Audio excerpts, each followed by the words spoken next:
March 2nd, Planning and Zoning Commission meeting. If everybody can get comfortable, have a seat, I'd appreciate it.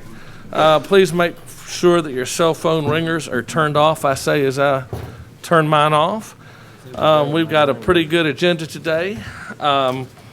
Before we get into that agenda, I would like to recognize to my right, your left, John Wershen. He is an electrical engineer by trade, and this is his first meeting at the Planning and Zoning Commission. So if you give him a round of applause, I'd appreciate it. And as we tell all of the new members, that'll be the last time you'll be clapped for, but expect to be booed for from time to time.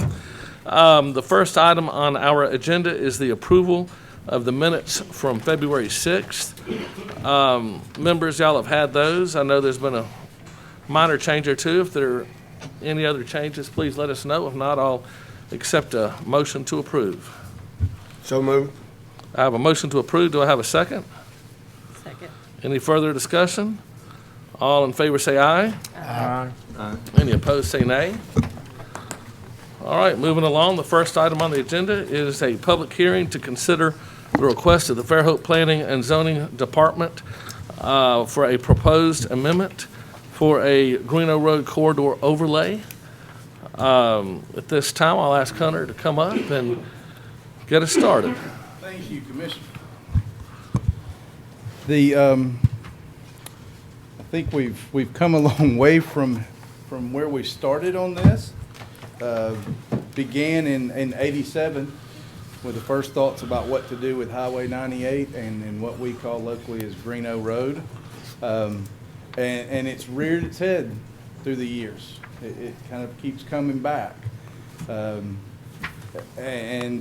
I mean, in 2011 it came back, in 16, and it's really been a hot topic, I think, as cases you've reviewed on Greeno have primarily those residentials that have historically been residential and migrating to commercial. It's kind of what do we do with Greeno. And I think 18 months ago we began, even before my time, began the version that we're looking at today. And September, I think we had, and I don't want to speak for Buford, but I think we were down a path where we had a draft and we weren't getting much feedback. And then all of a sudden, the property owners on Greeno Road realized what we were proposing. And, you know, from confusion, not agreeing with it, whatever else, you know, came and said, hey, y'all, please take a look at this.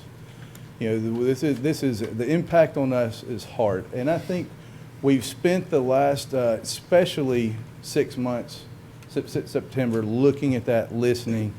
You know, we've had an open door for anybody that wanted to talk about this. And I don't think any one person, including myself, thinks it's a perfect solution. You know, but I think we've met halfway, and I think we have a proposal that most of us can live with. So we've talked about this. I think y'all have met, and I appreciate all the time y'all have dedicated, because we've met every 2 weeks for the last couple months. So, and that's a lot of your volunteering time, and we've spent long hours trying to get this together. So there's really nothing new that we're going to be presenting except for the maps, but we'll kind of go over this. And the intent here, and I don't want to read this in its entirety, but it's to ensure that Greeno develops unlike standard commercial strips, and we've talked about what those examples are. We don't have to do that, but you know, I think it's particularly important for the growth we're seeing now, the applications we see as staff, and as we're proposing solutions that maybe better prepare us to address some of those applications. And primarily those historically residential properties that our comprehensive plans have said, don't do this. Don't let this develop as commercial. You know, that's been consistent throughout the history of those comprehensive plans. So how are we now going to grow that way and with at least some review procedures? So looking at the application and exemptions, we've talked about this before, but this is only applicable to those properties within the city's corporate limits. It's not, meaning this is not applicable to unzoned property or county property or those properties in our planning jurisdiction, permit jurisdiction, or police jurisdiction. It's only those properties within city limits. Single-family residential properties are exempt from the requirements of this and RA. We know this has been a burden on existing property owners, and that's not our focus. But we have to, the courts say there's a uniformity clause. We have to treat everyone within an overlay similar. So we've tried to make this soften the blow, if you will, to existing property owners. For the structures, nothing's triggered here unless a building is, and we try to keep this as simple as possible, a building is expanded more than 50% of its square footage. And we've given some extra days, doubled the time if something kind of a use goes into a lapse. So we've doubled that time. Planned unit developments are exempt if during that ordinance they have located structures. If not, and this is any moving forward. We're not going to apply this to. Now, on what we had to do, and this is kind of what we were crunch time getting this wrapped up last night, is how we're going to define the boundary. I want everyone to understand we're going to make this easier if it is adopted by having a reference plan on our GIS maps, but to provide that legal boundary for the ordinance, we have one overview map that kind of shows what's happening, where the zones are, how you can see between Fairhope Avenue and Middle Street, they almost start to merge and you don't get those transitional districts. And then we've provided a map for each intersection that shows, as of today, how the our parcels are color-coded.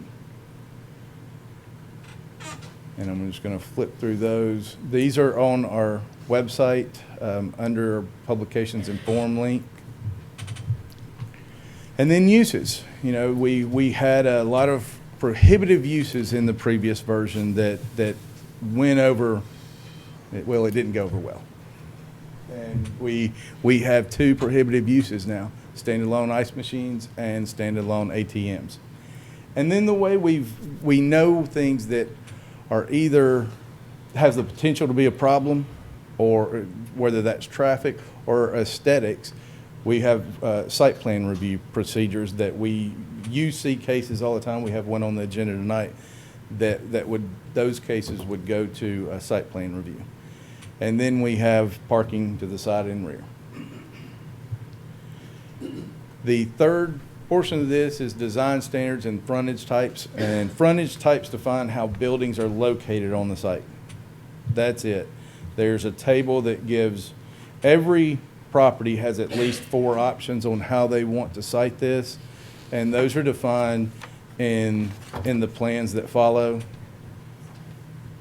And it really gives property owners, in most cases we looked at, depending on how they subdivide property or merge property, there's a lot of people that can use even different zoning types. Like if a property has the option of buffer and core, they can choose every option except for one. So there's a lot of flexibility on how that is. And then we've got the fourth section, the design standards building form. There's some four-sided architecture that was pulled exactly as it was worded in the previous version. And that is the extent of what we're proposing. I think, once again, I think we've kept an open door, and I think this is reflective of the people we talk to. And we're going to have to do something eventually. I don't think this is going to go away. Are we going to make some mistakes before then? Maybe this one doesn't pass, and we have some applications that come in that we don't like, and then we have to address things. So I feel confident that we have at least heard the community and at least given the opportunities to hear that. didn't agree with everything, but I think we went into those conversations saying that, you know, if we can all get to about 80% happy, we got something we can probably all live with. So I'm happy to answer any further questions you may have. Any questions for Hunter at this time? No. All right, if not, I will go ahead and open the public hearing at this time. I've got two people listed to speak. The first is Cecil Quisenberry.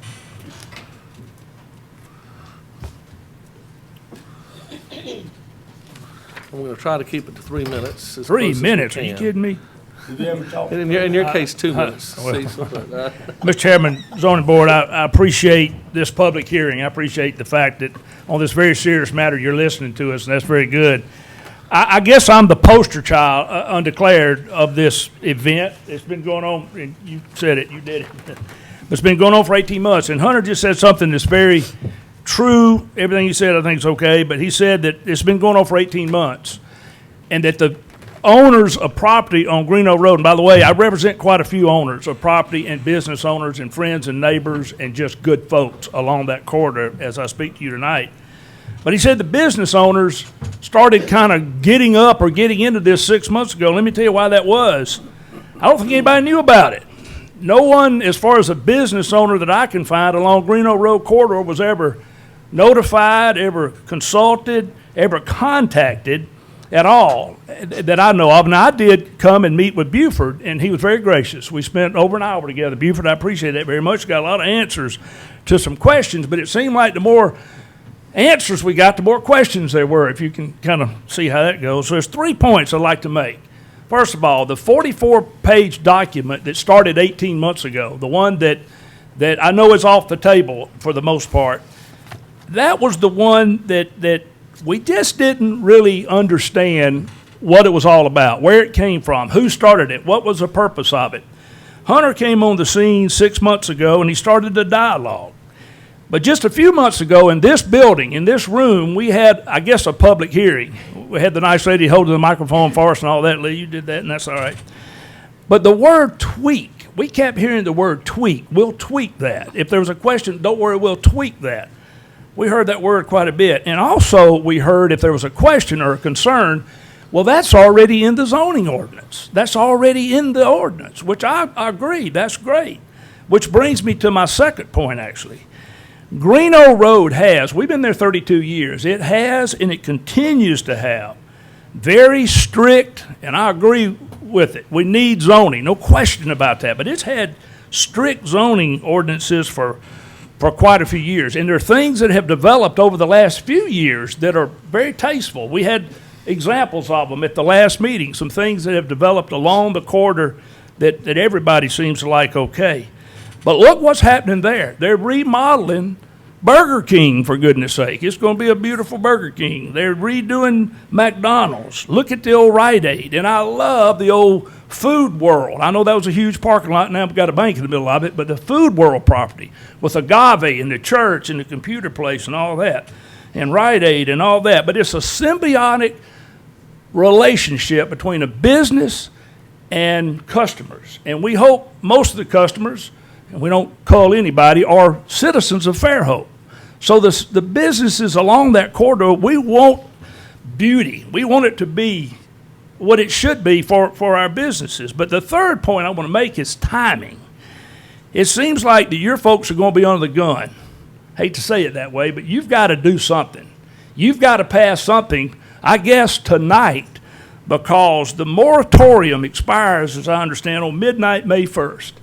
So the city council has got to have something in place so that on May 2nd, you're not influxed, I guess that's the word, with requests for whatever. But my personal fear is this. This is my personal fear. It's almost like we're going to pass something and then figure out what it is, because I don't think we understand this. I mean, I hate to be slow, but there's many people that don't understand the proposals or what we're doing it, and passing it and figuring it out later is unacceptable. I don't care what it is. There's confusion. On the meeting on Tuesday, there was a map presented. I think it might have been the same map that we saw just a moment ago, but the letter that came out notifying residents that was dated the 20th is a different map. That's just one part of the confusion that I think. One more thing and I'll shut up.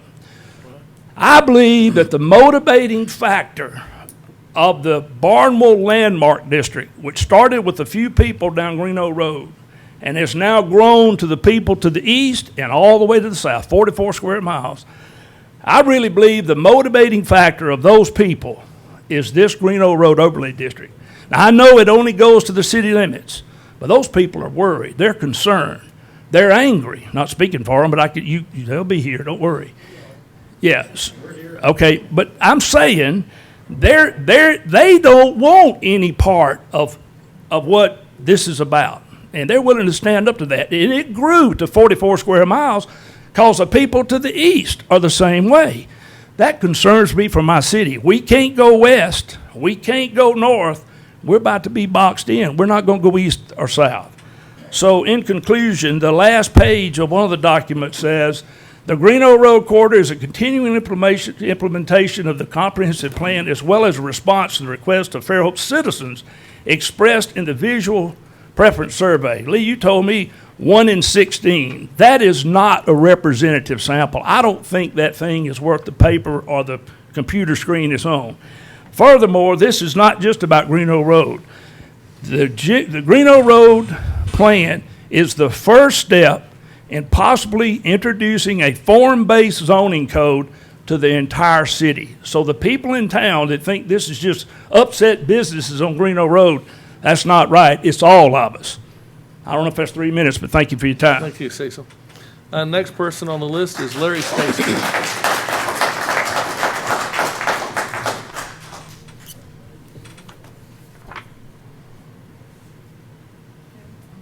Larry Stacy.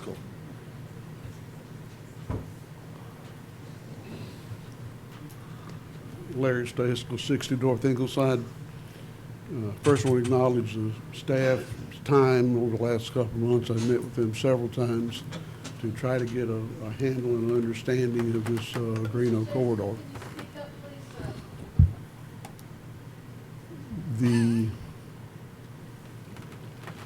I think I have a better understanding today than I ever have had on this overlay district proposal.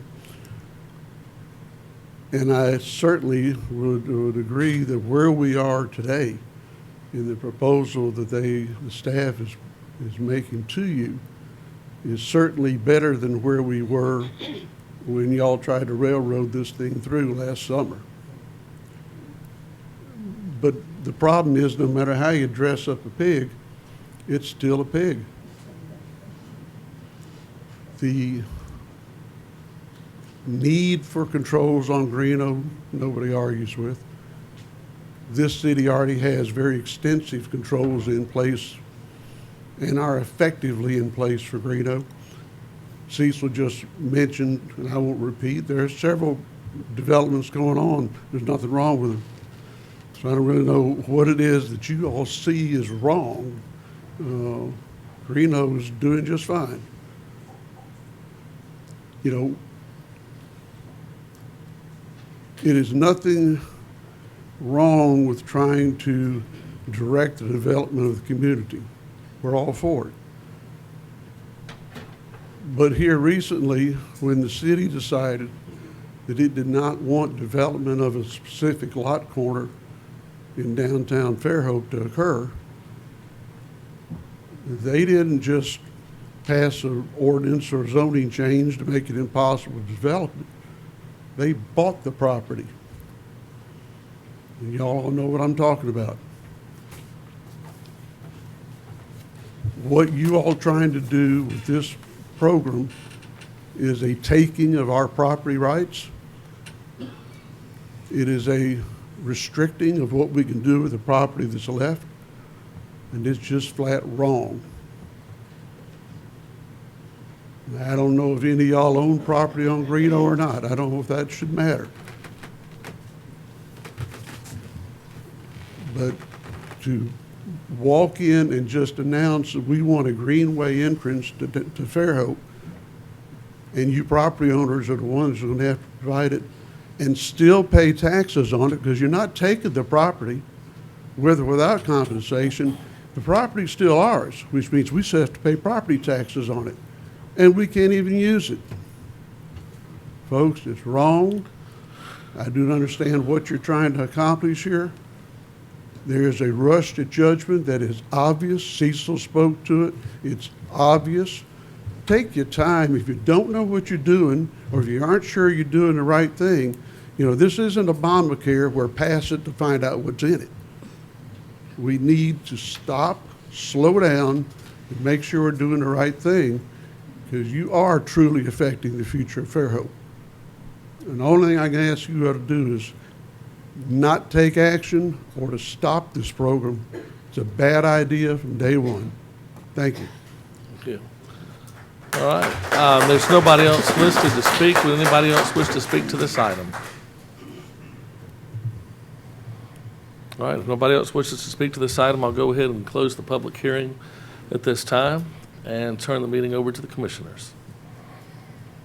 Commissioners? I want to, Larry, would you come back up?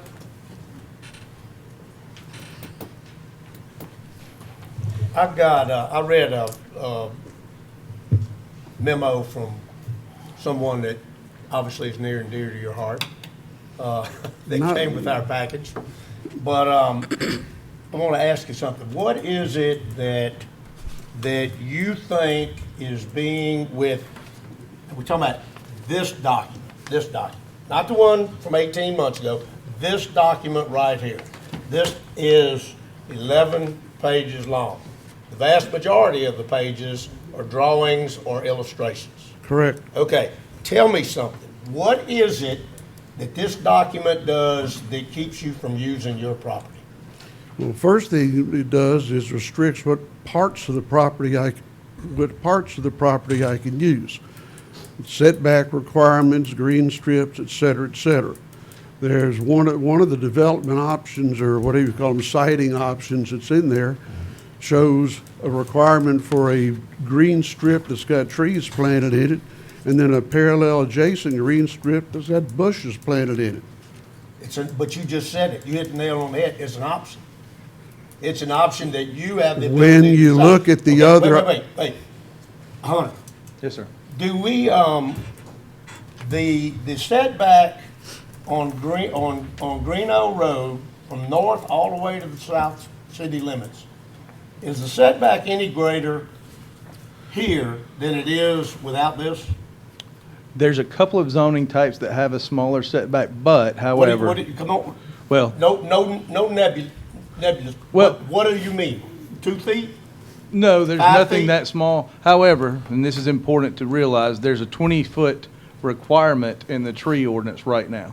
So regardless of anything, I think that's real important. Just say it again.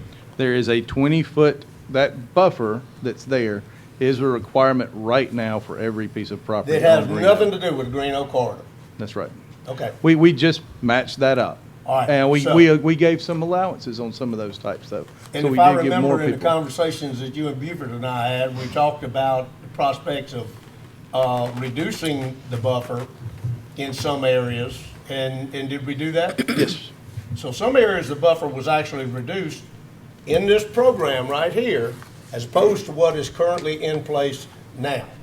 Okay, so that's one, that had to, now you were talking about the green space for a park or whatever else. The example, I know what the example was, and I think you do too, but Hunter, what was the example that was referenced in that piece with the park out in front? What development is currently in existence, although it's not in the city limits? I don't think it's in the city limits. The high school was one. The high school. Yep. The high school is one of those. You don't have to have that. You have an option to choose how you want your piece to develop. But I'm confused about why you people think that this Greeno Road Corridor Overlay District is going to radically keep you from utilizing your property. I just don't, I'm missing something. And I've been at almost every one of the meetings, and I don't understand it. What do you see that I don't understand? Well, I'm not too sure I can answer that question. Well, there's a lot I don't understand. So So that's what I'm pretty saying.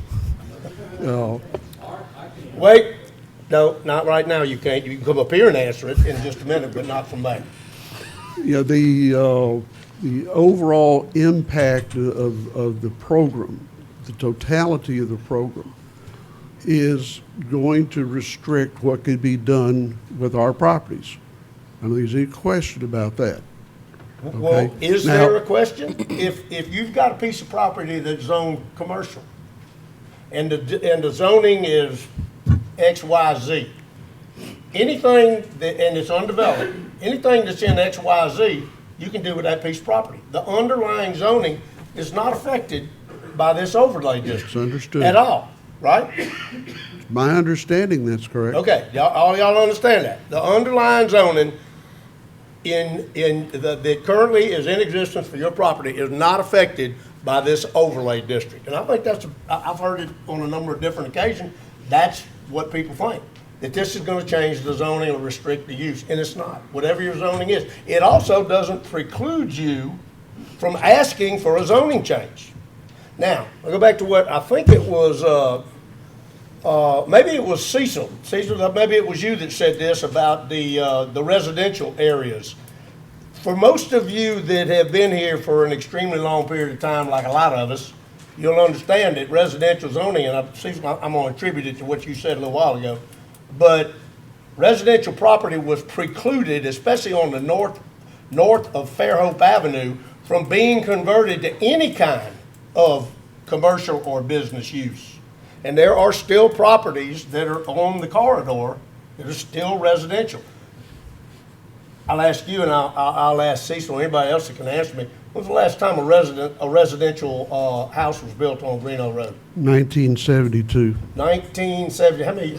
I'm not good at math, but how many years ago was that? Long dadgum time. I know 40 because years, my 50 dad years? built it. 50 years. So what about, so now I ask you this, you can think about yourself, but what about the other people? There are people on the north end they're also on the south end for that matter, on the north end of, north of Fairhope Avenue that are zoned residential. You expect them to carry the load for everybody else? Now, the other thing that I want to mention is, for you as a property owner, Cecil, and anybody else that owns a property on there and have developed a business, and everybody's got one, you know, I don't think there's anybody in this room that would doubt that they would do the best that they possibly could for the city of Fairhope. But I'll ask you this question. Billy Bob comes up to you and says, I'm gonna give you X number of millions of dollars for your piece of property, and you're gonna sell it to them. Do you think they care about what Fairhope thinks? For the most part? Go up toward Daphne and on up toward Spanish Fort and tell me those were the citizens of those two places that did those developments. No, they weren't. How about Airport Boulevard? Everybody uses Airport Boulevard. I might as well throw it in too. You think those were the residents of Airport Boulevard that developed those? No. And the stronger the economy gets and the more demand there is for development on Greeno Road, guess who's going to be throwing money around? Not going to be me. I don't have any. Not going to be a lot of you. We'll all be the ones that are going to be looking for somebody to take us out of a piece of property. And then where do we stand? Then what we're at the mercy of is a developer that comes here, has no ties to Fairhope, and then will do whatever is the cheapest, most direct route of having that piece of property developed as they see fit. Now, You are not correct if you're going to enforce the rules that you already have on the books. That's the problem. tell me why I'm not. What? I assume the staff has informed you of what the zoning rules and regulations are, the restrictions that currently exist. You know, you are proposing a fix to a problem that doesn't exist. You cannot. I don't think there's a problem that I'm exists sure right now. That's not the point. Well, it's a point if your zoning rules are in place and in effect and going to be enforced. Why are you putting on another burden that is unneeded? Look at the development. No, you asked me to come back up here. I'm listening. Look at the development that's occurring and has occurred for the last 15, 20 years on Greeno. Yeah, there's some junk out there. Everybody's going to acknowledge that. There's a lot of fine development. You don't see half the buildings and trees are there. You know, and I hear the staff has made the point, oh, but those are right-of-way trees. Those are right-of-way trees. The highway department could take those trees down. Yeah, they could. But it is not my obligation as a private property owner to provide the city with a parkway entrance. If you want it and you want trees on it, buy it. Do not confiscate it. And that's what this is all about. That's all we're telling you. It's not fair. It's not reasonable. It is discriminatory. When you didn't want somebody to build something on the clock tower, you bought the property. Now you tell us, tough luck, Charlie, we're just going to take it. You're wrong. Which piece You of property have of the- yours is being taken, Larry? Anything along the frontage, and the You talking about the restrictions are there. 30-foot setback? You have zoning in place that can handle everything you spoke to. All you have to do is enforce it. You enforce it, we go home. So you don't have a problem with Big Lot Shopping Center out in the front with all the parking out there on the highway? You think that's, and maybe that's it. Maybe that's what everybody thinks is aesthetically lovely. I love those big box shopping centers with parking in the front. Let's Same with remember dentist office and the same with that every other office. Greeno is a 5-lane federal arterial highway. It is not a residential street. So what? So what? That's where the traffic is. You're not going to make Greeno look like Summit Street. That doesn't exist as a possibility. I don't think that's the intent, but then again, I guess that's the great thing about America, we can agree to disagree. Correct. And I'll still be your friend. Well, that's not a point. Thank you, Mr. Stacy. All I right, appreciate thank you, it. Larry. You know, this process, I've been on here for a lot of years, and on most of the comprehensive plan get-togethers that we've had, where we've had hundreds of people meet, the number one thing that everybody agrees with is let's protect and promote the central business district of Fairhope, because that's what makes Fairhope Fairhope. And the number two item is don't let Greeno Road become Airport Boulevard, and I totally agree with Mr. Stacegill, it will never be Summit, or Fells or Orange Street or any of those. But on the other hand, there's some arterial roads like that in Nashville, like Old Hickory, and other roads that are fairly attractive despite the encumbrances that they have. And that's what we have been tasked with. And again, I mean, you look at Cecil Christenberry's business back there, which I love to go to. I need to go there and get my tomatoes started in the next day or two, and maybe I'll get more than 3 like last year. I'm the world's worst tomato farmer. But I think I'm about $17 a tomato, but I enjoy trying every year, and this year is going to be the year I know. But that's one of the most attractive buildings that you see out there, and nobody up here or anybody in his right mind would ever doubt that Cecil would do anything other than what's the best for the community, as he has shown with his, time up here in the city council, as well as working with education and just everything he's done in the community has been just absolutely top-notch since he's arrived here, 40 years ago.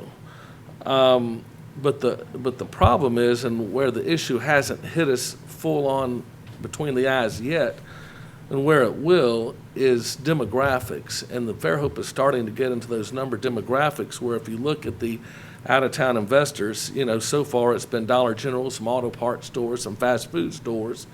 You do have Big Lots and a few grocery stores, but, we haven't hit the demographics which we're getting close to, especially as some of these apartments come in and some of these denser neighborhoods come in, where the big boy out-of-town developers come from. And if you talk to any of the builders, White Spunner, pick your choice, who deal with these folks, and they'll tell you whatever your requirements are, they're glad to meet them, but they're never going to go just a half step further than what your requirements are. And what we're trying to do here is come up with something that will help from a aesthetic way, as well as, we started pretty tight. And I mean, we went overboard, and I'll admit that. And as we talked to Hunter, I said, Hunter, let's try to hit the 80-20 rule. I read a book about 80-20, talking about how, in most areas, the 80-20 rule seems to hold true. And I said, let's try to look and see if we can get rid of 80% of these regulations and cut it down to 20%, that'll make 80% of the effect. And I really think that with what Hunter and Buford and the staff has done, they've hit that. And really, from the public, most of the areas that I have heard of, when you look at it, we've said a 50% add-on without, tripping, the overlay requirements. We've added in where there are four siting options, one of which you actually get more land to develop. We've increased the time for non-conforming of what's currently there. The prohibited uses are fewer.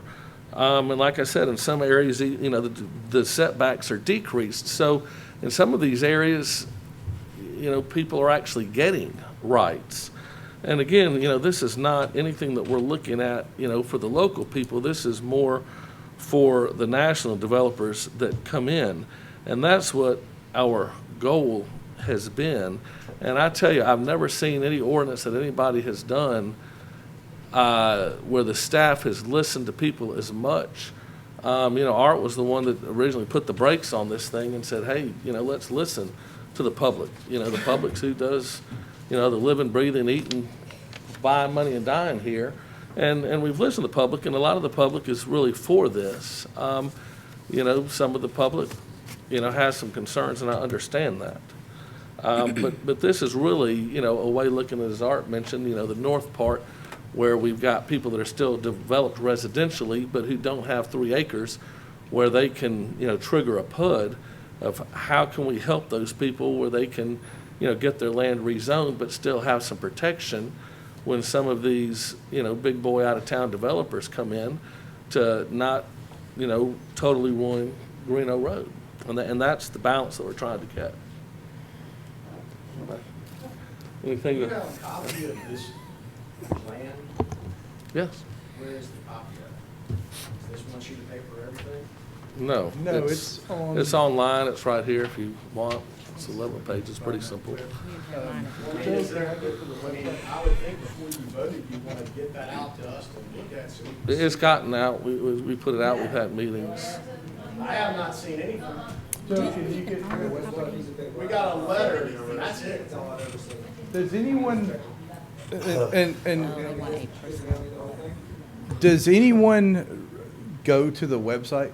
No. Does anybody go to where the agenda is? Every month, we publish every case that we see tonight with all the documentation. If you're a landowner, don't you have the right to get it documented? No. And let me just go over that, because I think this is very important for any of our cases, because I think that's where a lot of the misinformation is. State law requires us to let everyone know where there's a meeting. And those advertisements also say where the documentations that we're looking at are. How many requests have you gotten for that document? Emily? 3.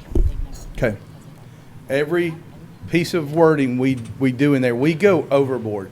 On an overlay district, that is by definition something that benefits the community. Art Dice, the first meeting here, requested us, made a motion, and requested for staff to send out letters to every property owner. We did that then, and we did that, and this was within the city limits, so potentially people outside the city limits did not get you sent to every single person. So those were done twice, and that is to alert you that there is a meeting and where the document can be found. If I may, I think what would be beneficial is if you included the information in that single piece of paper, letting them know where on the website, because I was one of those 3 that requested it, like Emily said. But if it takes a few lines in a single sheet of paper to let them know where they can get more information and direct them where to go, I think that would be at least helpful so that they would have the information to make their arguments before coming to meeting. Thank you. And I have a captive audience, so Joe, can I get to the website? And I'll kind of show everybody at once where we keep our information, because this is every meeting we have. I got one question. This goes to County Road 34, correctly? Is that correct? No, Twin Beach, it's 3,000 feet south of Twin Beach. So it doesn't go all the way to County Road 34 like it originally listed? That's correct. That's correct. Mr. Chairman? Again, that's the I'm sorry. boundary, but, Mr. Chairman, while we're pulling up the website, perhaps tell our audience that this planning commission is not approving this document tonight. Explain that, maybe? Yeah, we're making a recommendation to the city council, and the city council, if this gets passed by the city council, this will be an ordinance, and only the city council has the right to approve ordinances.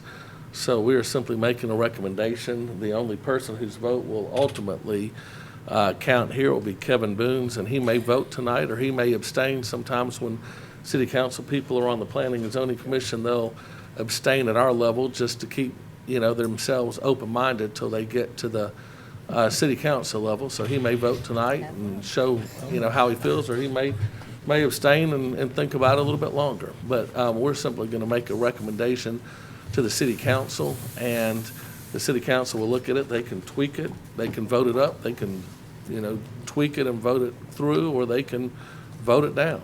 That's ultimately will be their decision, since this is an ordinance. and I do want to address Cecil's comment about the rush. Yes, we want to provide the council with every opportunity to get this in with it on the moratorium. But there will be a public hearing once it gets to council, and then it will be on the agenda for adoption.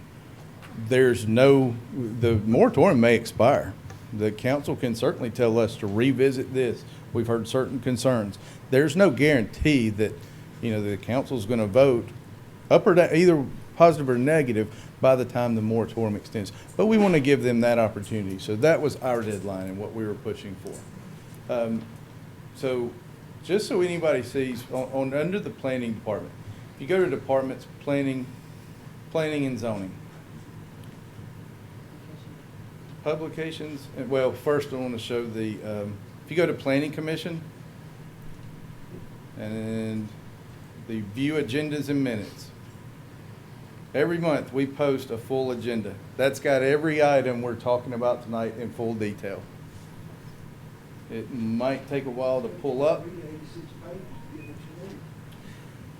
That's a part of government. You kind of got to know that. I mean, it's separated. There is an effort. Fill out your tax return this year. Hey, I got a question. I don't mean to. Well, let me give one more link here, and please, Richard. Publications and form. At the top of the page, there is the separate proposed Greeno Road overlay, what we just presented in its entirety. So you can see that there's 6 weeks approximately, at least somewhere around there, before council will have to vote on it. There it is. That language will not change. We can't do that now that we presented it. We might have some alternatives that the council can vote on by that time, but that's it in its entirety. And if you have any questions, we'll be happy to answer those. Sorry, Richard. That's okay. And I'm concerned for what Mr. Staples brought up about taking land. But is it not correct that in every zoning district, there is a percentage of that property that has to be landscaped? Yes. And can you tell me that if the strip that we're requiring, does it exceed that amount? In one type, where we basically said, if you don't care what the building looks like and you want to hide it, then, and we've used examples. There's examples there that are just hidden by trees. Well, there's an additional 20 feet required. But other than that, every type, and it's an option. There's no mandate that anyone has to use that option, but it is a choice. Every other type is either 20 feet or less. And I think the majority of those are actually relaxing that requirement and giving people more buildable You're area. going to landscape no matter what. Sure. And If you choose the option to follow the guidelines that we're trying to establish, where we have a green space and have it beautified, I guess would be the word, then, I mean, it's hard for me to understand why there is a problem with that. Can I say something? Absolutely. That's exactly. Come up. That's exactly the problem I have. I don't understand why we have to rewrite and add more to it. What I see, I have a business on Greeno Road. I don't understand what's wrong with my building and my parking lot in front of my building. I think it's beautiful. That's just my personal opinion, 'cause I own it, okay? I don't understand what the problem is with y'all, because I'm trying to think back in my mind the last 5 years. I hear where you're wanting to get. You're wanting to be nice, pretty. The ordinances that we have right now, I have to plant trees, I have to plant flowers. I have rules that I have to go by. I can't in my mind, and please help me, the last 5 years, a business that's been built on Greeno Road that is not nice. Now, yes, there's business that's been there for 30 years. There's business been there for 25 years that you might not like, but somebody else might like it. But to me, we already have enough in the zoning to do what you want to do. I don't know of a business that's not been built. The bank, whether you like a bank or not, I think the banks are beautiful that they put the shrubs there, put the trees in front of them.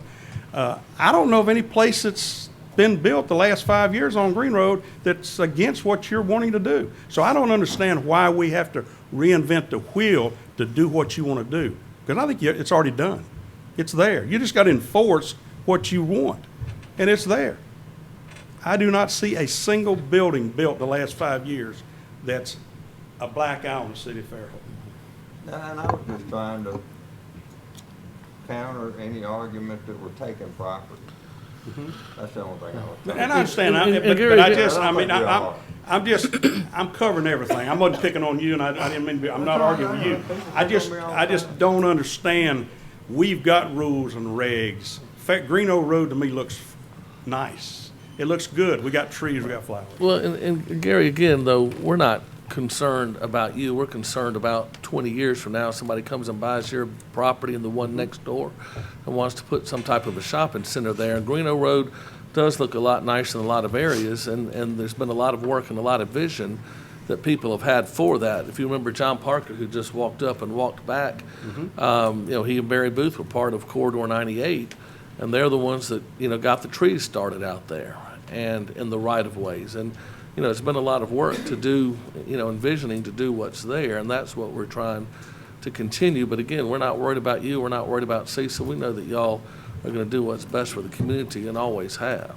So. And I appreciate that. And again, you're helping me. You're helping what I just said, because where has it not been right the way people's done it? Well, I just don't understand that. I don't understand. You make them plant the trees. You make them do the sidewalk. I mean, there's stuff you do already. So I don't understand why we've got to start with this. The problem I got with it, I'm sorry, I don't trust the government, okay? There's no doubt in my mind that when you pass this, we're going to go down this road again. We're going to go down this road again, and we're going to go down this road again. It's not a matter of when it's going to happen. That full 48 pages is going to be, in my opinion, I might be wrong, and I hope you make me a liar, and I don't know what I'm talking about. But there's no doubt in my mind, we're going to be there with those full 48 pages one day.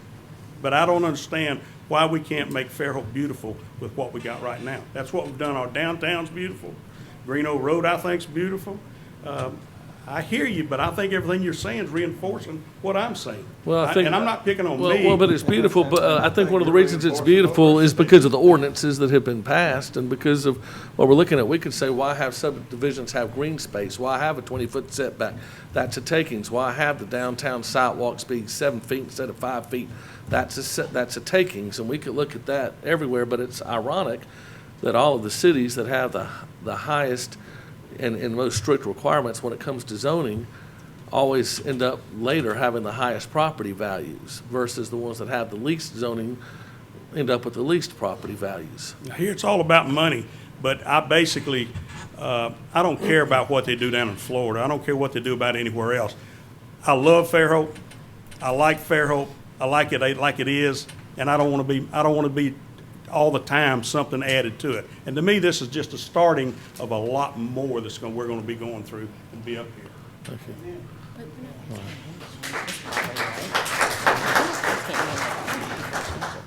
you. Lee, you mind if I just give a little background on, because I know this came up in our last meeting.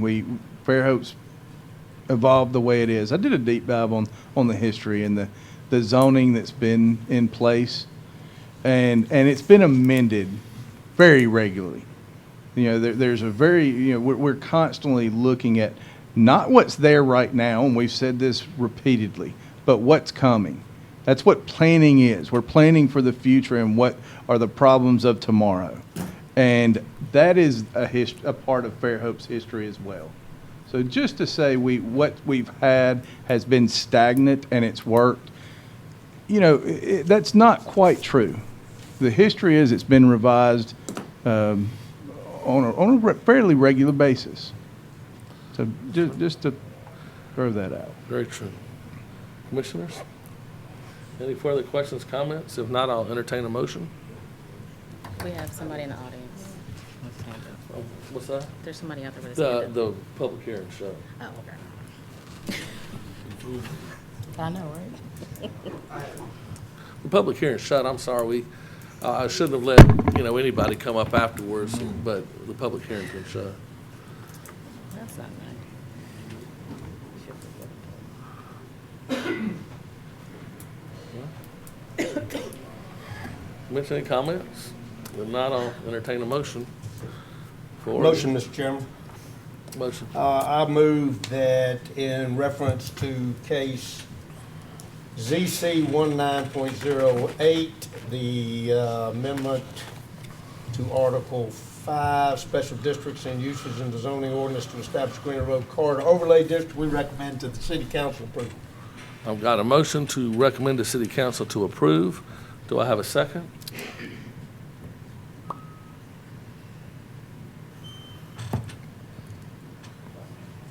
All right. Motion dies for lack of a second. But that doesn't mean, now you gotta have a motion. Now, do I have a motion to deny?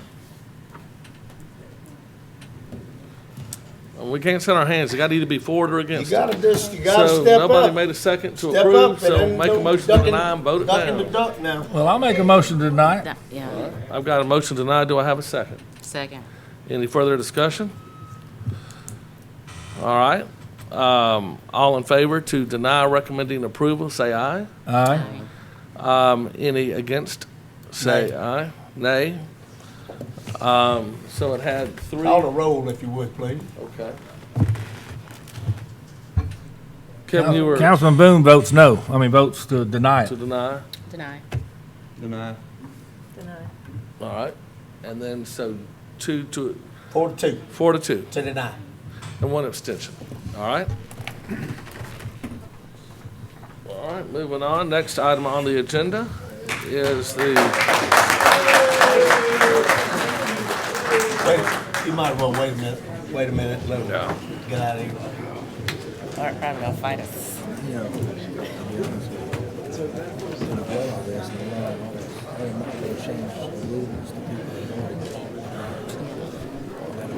Every one of them. Now, there's an 80-20 in here for that. 80% like it. I don't have a problem. And it's all is affected by it. Yeah. Hey, Lee, would you ask them to leave quietly and quickly? And I'd be honest with you, other than, I agree with this. I've driven up and down 1,000. Want me to pull my gun? The funny thing is, we use those parking lots. They talk about these parking lots all the time. When we have a big event in town, man, those parking lots are slammed full. You have to have it. Yeah. I can't see anything wrong with it. How you doing? no, we doing what these people. Are you back in town? 24. Hey, Ken. They're just not the one bitching coming out. Like they said, why are you agreeing? We already It's have. very disappointing to me. The city, people were against it. We should have told the staff 6 months ago, Tell me wasting the time. what the exact points of it is, because if we already have standards. There's one bigger thing. I like to Give me sit that back chicken and shit. You wait. just didn't want to vote against the You people. have a wide corridor of 11 vegetation, pages. whether it be bushes or trees. As opposed Hey, to Richard, some of these, would you not shut all, the door, some please? Push them closer. All right, moving on. That's really the only ZC, let's please move on out of the back so we can move on. We're going to be here a while. Thank you very much. Next item on the agenda, item B, ZC 20.02. Thank you, Commissioners. This is public hearing to consider the request of Linda Walker to rezone property from RA to R1, single-family residential. The property is approximately 7.9 acres and is located on the south side of Morphy Avenue between Bishop Road and County Road 13. The request is to rezone, as I said, from RA to R1. There are 2 existing dwellings on the lot. If the rezoning is approved, it should be noted that the applicant intends to submit a subdivision application in effort to create a family subdivision. Currently, due to the configuration of the existing dwellings on the property, the applicant would not be able to subdivide the property and meet the requirements. So this is our subject property near the corner of Morphy Avenue and County Road 13. This is an aerial image of the property.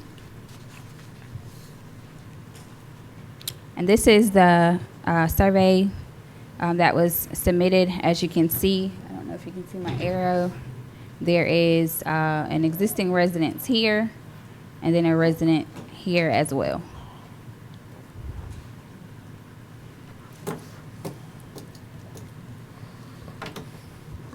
And then this is just reiterating that this request is due to the configuration. The frontage requirements would have been 198 feet in an R1 zoning, in an RA zoning district. In an R1 zoning district, the frontage requirements, the minimum width is 100 feet.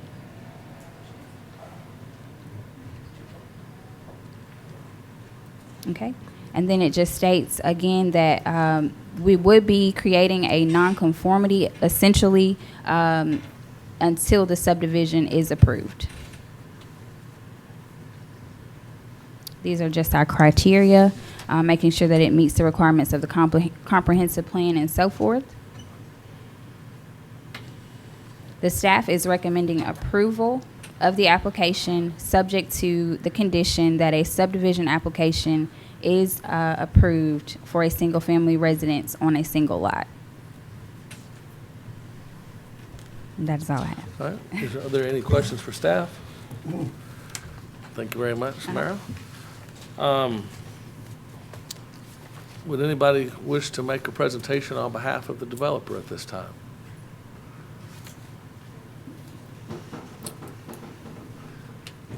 And you don't have to make a presentation if you're here for questions or just if you have anything you want to add, you can. This is just going to be a family division. I want my daughter to be able to build a house on the property, and I plan to submit the subdivision, request, and I simply have not, would you walk this up to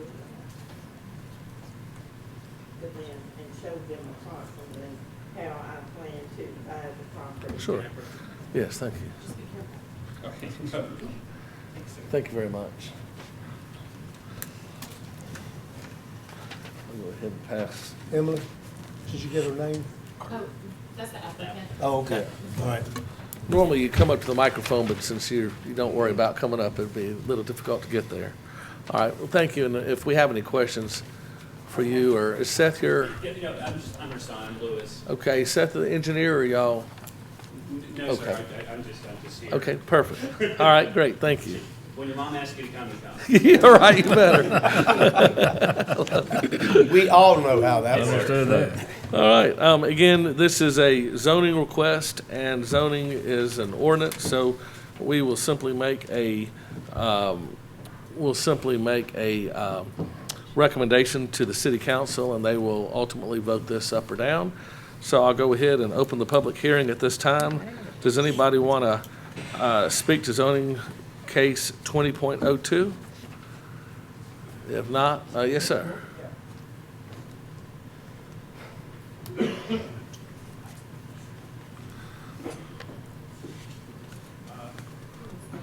Yeah, very briefly, my name's Rob Breckman. We're neighbors to the direct south of the property. Have no objection to what they're doing. That's great. Wanted to bring a point, not only at this time, probably at subdivision would be more appropriate, but on the map, Fleming Road does not exist. It's a creek. As development has increased upstream. The back part of our property tends to get wet. I think the cooperation when the Songgrove subdivision went in was quite effective. But I'd like to go on record that hopefully proper drainage is incorporated. This property, there is no topographic on the map that was sent out, but for the most part, it drains southeast to our property. So Yeah, that would come under the subdivision. Whenever they It bring a would. subdivision up, they'll have to have an engineer bring a drainage plan Right. to us. So that would be the appropriate time for that. So, anyway, thank you. All right, thank you. Yes, sir. We are well aware that Fleming Road has not been ever developed. And matter of fact, I have talked to the city, and the city has no plans to ever develop Fleming Road. It has always been on the map back there, but it has never actually. Again, that's going to be subdivision. That's for a future day. We're not worried about Fleming Road or drainage today. But now, I mean, we're only planning on putting, Again, one house there. yeah, that subdivision, we're not worried about that yet. Yes, ma'am. If you'll come up and state your name and your address, please. Belinda Ellenberg, I'm 8860 Morphy. I am the southeast property that the water drains onto, and I have no problem with this at all. Again, I wanted to kind of address the same thing, the future things that do go through on Morphy with these giant subdivisions, how they're dumping into some of these properties, and it does need to be, on the agenda. Yes, exactly. Thank you. All right, anybody else wish to speak to this item? If not, I'll close the public hearing at this point and turn the meeting over to the commissioners. Motion, Mr. Chairman, case ZC 20.02, 8800 Morphy Avenue, zoning change from RA to R1. I move that we recommend city council approval, subject to staff recommendation. I've got a motion to recommend approval. Do I have a second? Second. Any further discussion? If not, all in favor say aye. Aye. Any opposed say nay. All right, motion passes unanimously.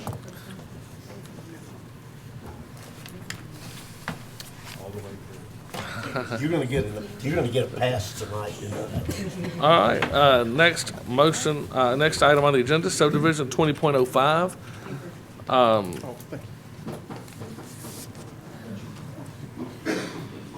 Chairman, Commissioners, good afternoon. Commissioners, we're revisiting Thompson Hall quadplexes. This was a case that was considered by this commission during the February meeting and was tabled, and it is back on the agenda for consideration tonight. You'll see our recommendation is we're recommending a preliminary plat approval with some conditions of approval, which we'll explain. To refresh the commission's memory, you have your zoning map and your aerial map on screen. As you'll see, this is not located within the city. It is within the extraterritorial jurisdiction. You see there at the northeast quadrant of the intersection of Thompson Hall Road and County Road 44, Twin Beach Road. Commissioners, will kind of, since we've seen this before, I'll try to get through the details pretty quickly to reserve more time to answer questions. All of the basic development information you see on your screen and in your packet is the same as last time. Same developer, Mr. Smith is with us here tonight as the engineer of record. The development density is the same and so forth. We'll flip through a couple pictures here as you see some some elevation views of the proposed structures that'll go on this property and some floor plans. And Commissioners, of course, this is a multiple occupancy project, and as you can see from this site plan, and this site plan is slightly revised, you'll see the greatest difference when we show you the green space and the drainage system. But 4 quadplexes for a total of 16 units on the site that's just under 2 acres. We have an enlarged plan here. We can refer back to this to answer any questions. Just a reminder, this did not trigger a traffic study, and you see the data there on screen. This is the revised drainage plan for the site, And what you'll see different from last time is that though we still retain 2 LID techniques, and so therefore the TSS removal is correct, it does shift the detention pond to the east side of the property where it was on the south. And to compare and contrast, the issue that really caused the tabling last time was green space. And this is the green space drawing from last time. This is the revised green space drawing. This is in compliance with the subdivision regulations.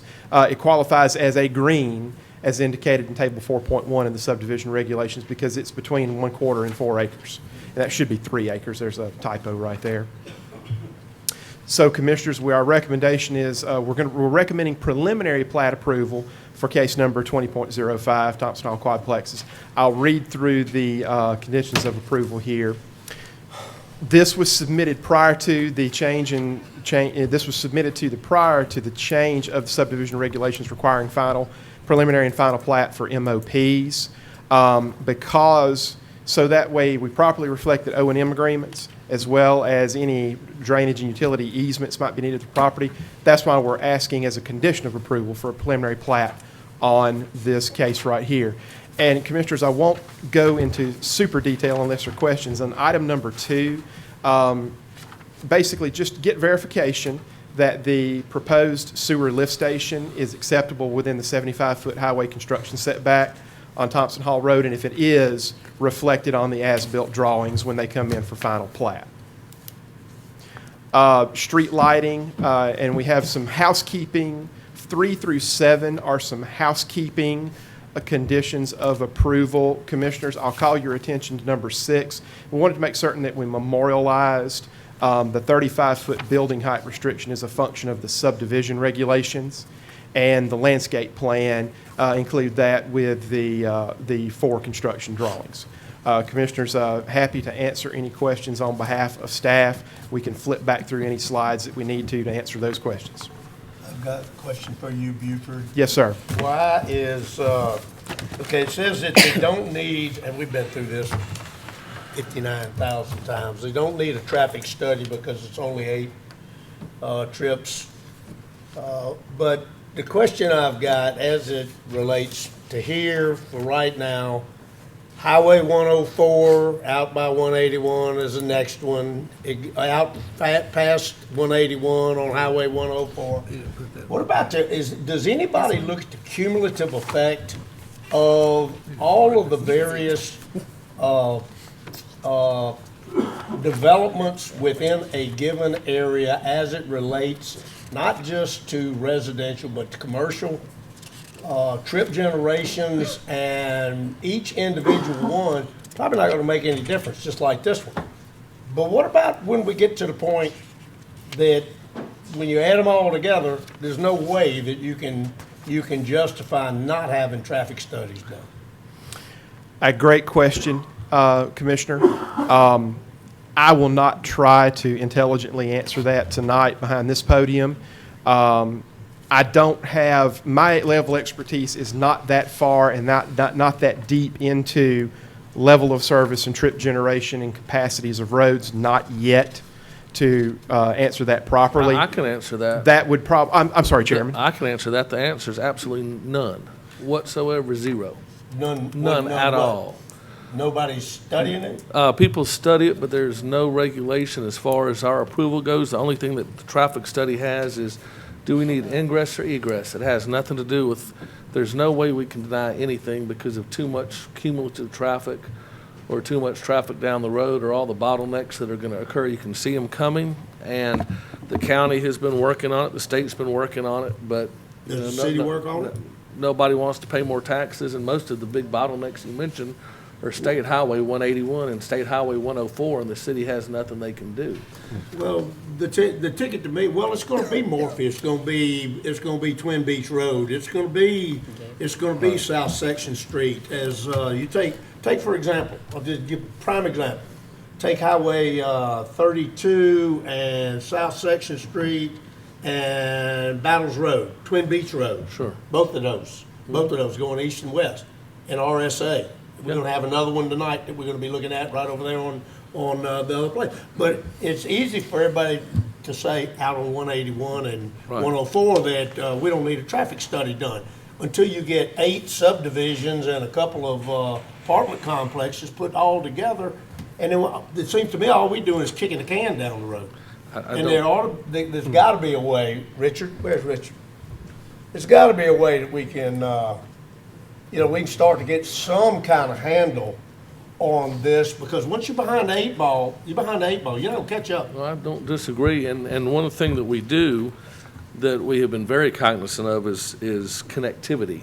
You know, with the Colony Building, Troyer Booth Road, that actually lowered the traffic on Greeno Road 8% in the short term. Now area's growing, but the more we can get roads like County Road 13 connected, Troyer Booth, if you could get eventually Rock Creek punched out to 13, so all those people that are going, don't, run all that extra mileage. Connectivity is the best thing that we can do from the level of the municipal level, to have as many routes to get as many places as you possibly can to Then we got to prevent hear feeder from routes. everybody that's already in an existing neighborhood complaining about other people coming through the Well, neighborhood. you have to have guts to do it, but, I know. so- And let me, it's actually simpler than that. I mean, whatever the wisdom was at the time, we set a litmus test. And that was, if you're proposing development, you had to do a traffic generation model. And if it exceeded a number for a peak, then that triggered a transportation impact study. If it does not, then it's not required. So our hands are tied. We cannot force a developer to do something that is not required in the regulations. So 50 trips was the threshold. It may be time that we lower that, but let me tell you what my concern is, and I don't have the solution to this. If we purely judged it based on impacts, there could be a large development that develops in a location, and they do the model, and all of a sudden the roads have the capacity, it doesn't lower the service, so there's nothing warrant for that large development to do. But then some poor guy comes and wants to build a duplex right next door, and his 2 units trigger a warrant, and he has the burden of $225,000 worth of road improvements. How do you justify that? It's not equitable. So our equitable in our imperfect system is that bigger developments warrant traffic studies, and if that traffic study comes back and says you got to put a turn lane in or do that, we make that as a condition of the recommendation that we make to you, that will be part of the approval. So I don't know how to I fix that. The one good news is, or 2 good news is one, we are part of the MPO, and every 10 years the MPO has to update their traffic model, so they do capture all the cumulative effect, and we at least know and are able to quantify and qualify that. But also understand, at least those developments that are within our police jurisdiction do pay impact fees, so that there is a pool of money that is available for us to address traffic issues, and we're spending that money resolving issues at Gayfer Road and 98 and at Twin Beach and other places. So they do pay into a pot, whether it fixes the problem right in that area, but I don't have a perfect solution to an imperfect problem. There is a cumulative effect, but in our regulation there is a litmus test, and if they produce, and it's, it's going to be hard for 16 units to produce a 50 trip peak period, that's 50 trips in a 15-minute period of time. It's just not going to do it. And so if we need to lower that to 25, again, I don't think there's, Well, but there's a difference between requiring a traffic study, but then the question is, what's the answer when they give you your traffic study? Oh, how many times have we heard? You don't need to do any road improvements to Highway 104. Really? Go down to Highway 64 after the 4 lanes already come through there and tell me they don't have a traffic problem there. I'm not It's arguing with you. 104 revisit. It's going to be every other intersection up and down Greeno Road and 181, and a lot of them in between, probably down 13 also. The point is that just because you have a traffic study and the traffic study says, oh, you don't need a turn lane, well, no, you don't need it right now. But like you said, the next guy, what's he going to do? He going to come out of pocket with $250,000, put the turn lane in? It's a great question. There's got to be an answer. It just seems like it's another one of those we need to get ahead of the curve. And I will remind you, we had one off of 181 just recently, off of Bay Meadows Drive. Their condition of approval was they've got to put a turn lane in on 181, and you know that because the traffic study warranted it. So that's and the one thing that we do have the ability is that we can question the traffic study that we get to review, and if something doesn't really calculate there, we're going to question it. But most of the traffic engineers that are doing work in this area, they're honest folks, and they do an honest evaluation and report their findings correctly. So I don't have a perfect solution, but the smaller developments, there is no doubt that all development cumulatively adds to traffic congestion. Where do we draw the line to where you go from just verifying a peak traffic count, which is not a very in-depth study, because there's tables and calculators out there that will guide you through that based upon use, and doing a total traffic impact study, because understand, we make them go out to the nodes, i.e. major intersections, and look at the whole system and how does your development affect that system. And theoretically, it could come up where there's a level of service at the furthest intersection, and it would be our recommendation. They're going to have to address that. So that's how we get to this point. Now, is there a better way?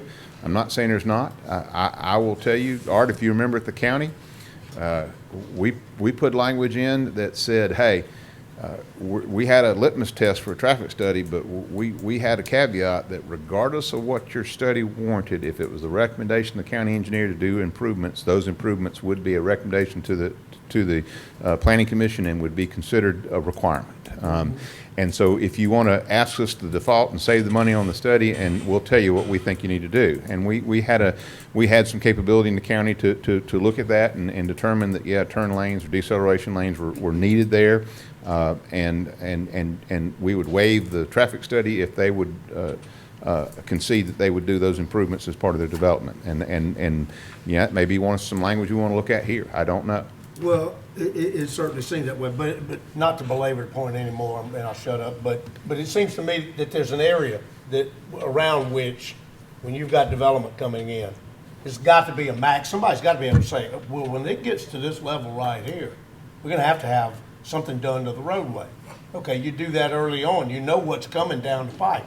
Now, all of a sudden, you got one that comes in there with 250 apartment complexes, going to generate a slew of traffic. Maybe they exceed what's going to be needed, but it seems to me that you get ahead of it to where you put the improvements in, kind of like we did in the county, and you get ahead of the curve, you put the improvements in before it becomes such a nightmare that people are calling you. Fortunately, they're not going to call me, but the ones I know, I'm going to tell them to call you. And unfortunately, most of those congestion points that you pointed out usually intersect with state roads, and that's the fly in the ointment, because this body can require something, but it doesn't require ALDOT to accept that something. That's the challenge, and we've there's a development up on 104 that I thought should have had, but ALDOT says no, this is what we're going to require of you, and we can't overrule the jurisdiction that has that road, but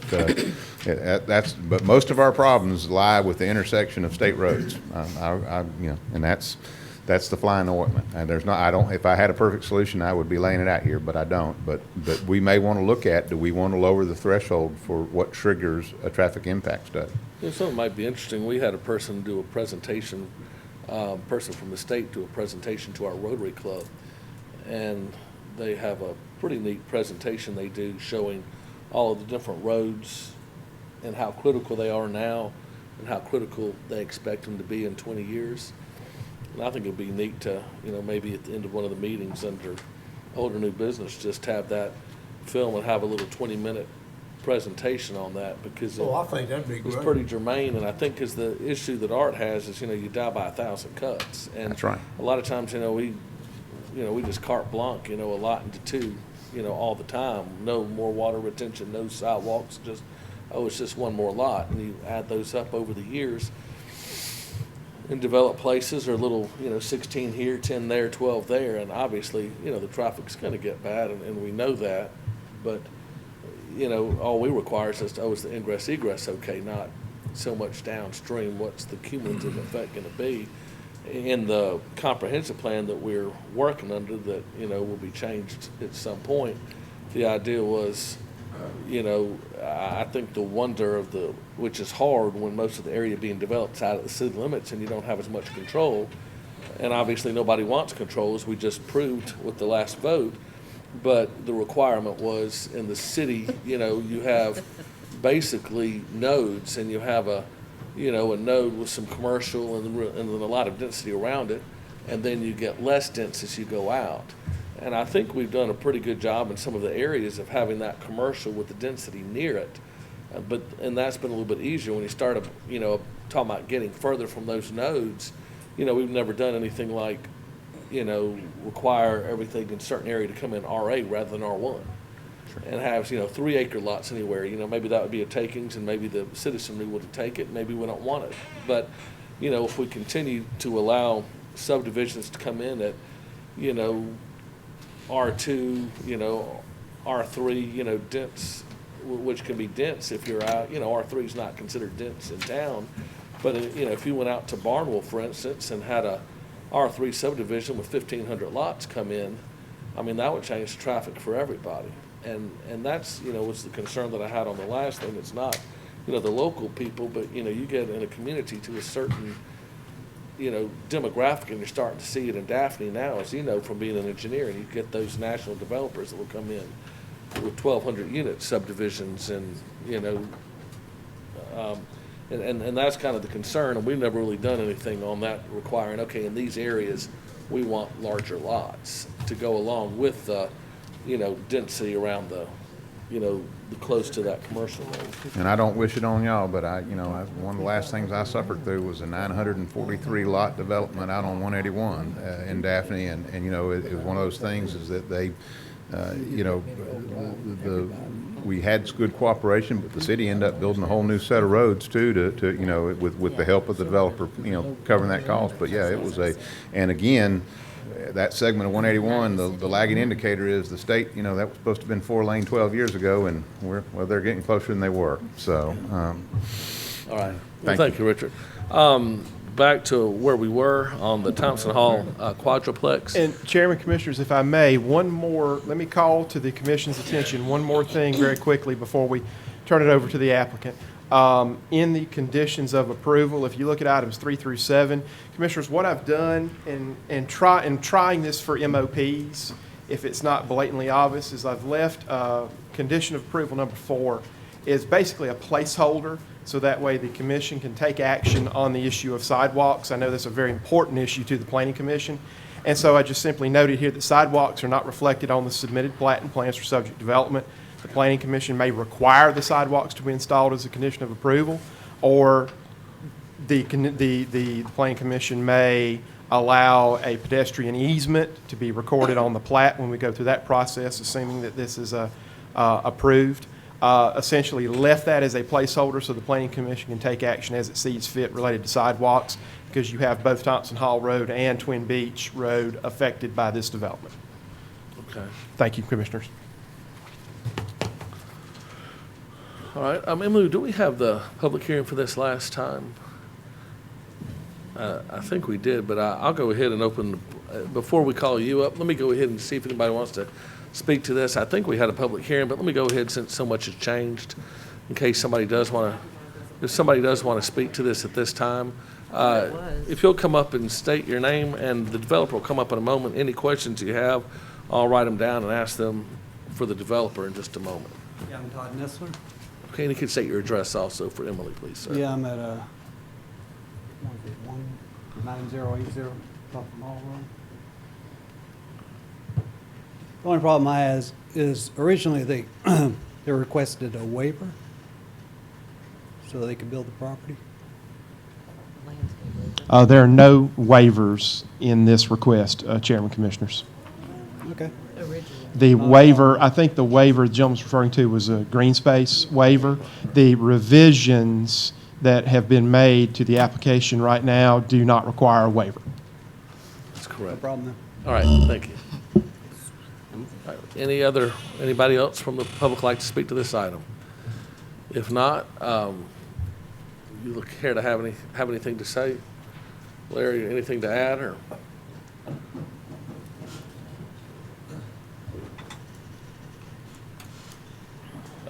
Nothing major. I think we've addressed all the concerns. We have provided the ADEM permit number, so condition number 5. Not really applicable, but it's not a big deal either. So y'all can leave it, scratch it, whatever you want to do. Other than that, I think we're fine with all the conditions. So unless y'all have any other further questions. I've just got one out of curiosity. Yes. How did you get started on your land clearing, land disturbance without a permit? Oh, they pulled a permit. They just needed they were looking for the ADEM permit is what my understanding of the was. Is that right, Buford? That's correct. That's correct. That's correct. So what we did, out of an abundance of caution, we noted as a condition of approval if there should be any site work that needs to be done to halt that until we get the ADM ALR number. Okay. And probably not needed, I didn't but understand. I'd rather have it in there as out of an abundance of I caution. knew Larry would never do anything. No, sir, not at all. Any other questions? I just want to follow up on the wastewater situation out there. There are 3 property owners that stand between a gravity sewer being extended to that location. And I have touched base with at least 3 of them directly or indirectly. And I say directly because I've written letters and I've talked to one, and I've gotten 2 letters returned back, or 1 letter returned back and 1 phone call I didn't get returned. To the point that and I don't know where my responsibility would be to ensure that we manage the growth of the wastewater infrastructure exactly like I think it should be done, which is to minimize lift stations and maximize the capability of being able to serve developments with existing lift stations. But, and I haven't had time to follow up either, but I don't know whose responsibility that should be. There's a part of me that thinks the developer ought to at least try to do the best he can to accommodate that. And my client has also been reaching out to those landowners. He would prefer to go gravity versus the lift station as well. Where we are with that? Last I heard, we haven't gotten any clear-cut answer Now, either. The middle guy, he said he wasn't going to interfere with it, and if the Woodlawn folks, the Property Owner Association of Woodlawn folks would allow it, and the property that's for sale on the western side of all that, I mean, it's only in their best interest to do that. So I don't know that I'm just saying if we can include this gravity system in there, we're gonna be a lot better off for everybody, and I think, in the long run, including us. And I'll tell you that it is very difficult for me to listen to people come up here and criticize everything that we're trying to do. And these Greeno Road people that came in, I mean, and I'm sorry, Kevin, you may have a stronger opinion about it than anybody else here, but, you know, I applaud what the staff has done, and I applaud all the bending over backwards to try to make it as amenable to everybody as possible. And the lack of cooperation from whether the Greeno Road people or whether it's going to be the property that's next door to the next development, it doesn't matter, because the problem is if we're all individuals, then we're not a community at all. And the only way for this community to be as good as it can be is for everybody to work together. And somehow we've got to get that mindset going. And Kevin, I'm not going to call you out as a council person, but it starts at the top. And I see that as one of the biggest problems. And here I am, you know, now pushed aside in my own way for my own purposes because it just is difficult. And somehow we got to find a way to make it better. And I'm not saying it's something we can do here tonight. I'm just saying that that's my opinion. And I would like to see the thing work out to where we take advantage of what we have and everybody is cooperative in that direction. And that's all I can say. yeah, and we're very willing to do what we can on our side. So maybe my client and you and I can get together and try to figure out where everybody is on the gravities, because that would be a better alternative for him as well, and we understand that. Hey, Larry, what is your do y'all have any plans on any sidewalks? Buford kind of left that open-ended as far as the as far as, I mean, what was y'all's plan on adding sidewalks? Just whatever we required, or we? all put it under? Whatever the requirement is. We did not show any sidewalks. That was put on originally as a condition of approval. And so if we can put the easement, we can do that. If we need to install sidewalks. My personal thought would be, if I'm remembering correctly, and I didn't drive by this again today, I think County Road 44 has sidewalks on just one side, correct? And Chairman, Commissioners, the area closest to this development that has sidewalks is Twin Beach Estates. And Twin Beach Estates, of course, is on the north side of Twin Beach Road / County Road 44. So it has sidewalks along its length, along its frontage. That's the area nearest here. And I think the next group of sidewalks don't pick up till you get west of County Road 13. I thought Twin Beach Road had sidewalks all the way, oh wait, no, I'm thinking about, okay. No, sir, not all the way. They stop about before Summer Lake. They go to 13 now. Yeah, they go to 13. now. Twin Beach goes to 13. And we have a Sidewalks new on Thompson section. Hall Road as well. That's correct. And we have a new section. We have a new section of sidewalks on the south side of Twin Beach Road, again going up to County Road 13, and then turning and going south on 13. And the ones on that side of 44 are on the north side. We have sidewalks. Both. It Yeah, on flips- both sides. It That's right. flips back and forth as you're going up Twin Beach Road. I mean, I think with this density, I think we should have sidewalks, because it's, I was gonna ask one. It doesn't. you know, Is it proposed? because it's, you know, eventually there'll be, you know, when you're looking at the, you know, ballparks are down the road, and, I mean, people are gonna connect those together. Put it in motion. I think we should have sidewalks. That'd be just that much less Right. somebody else. Any other questions for the developer? If not, I'll entertain a motion. Thank you for working on that green space. I think it looks better this way. Yeah, it looks a lot better this way. All right. It's amazing how that worked out. You magical. I still, I'll still come back on item number 4, so. No, you can leave, don't worry. Sandy don't need you. You can go on, man. I'm here all night. All right, any further questions or concerns? If not, I'll entertain a motion. I'd like to make a motion that SD 20.05, we accept staff's recommendation plus 4A. The planning commission makes requirement sidewalks to be installed as a condition of approval. I have a motion. Do I have a second? Second. Any further? All in favor say aye. Aye. Any opposed, say nay. All right, now that one does not go to the city council. That was a subdivision, so it will go on. Larry at least is done on that one for the, but anyway, moving on. Next item, subdivision 20.06 Mosley Farm Estates. This is a 3-lot minor subdivision on the north side of Dominion Drive, east of Marianne Beach Road. Thank you, Commissioners. Again, this is SD 20.06 Mosley Estate Farms. As stated, it is a 3-lot minor subdivision, approximately 10.3 acres, north side of Dominion Drive, east of Marianne Beach Road. The applicant desires to divide the property into 3 residential lots. This is our aerial.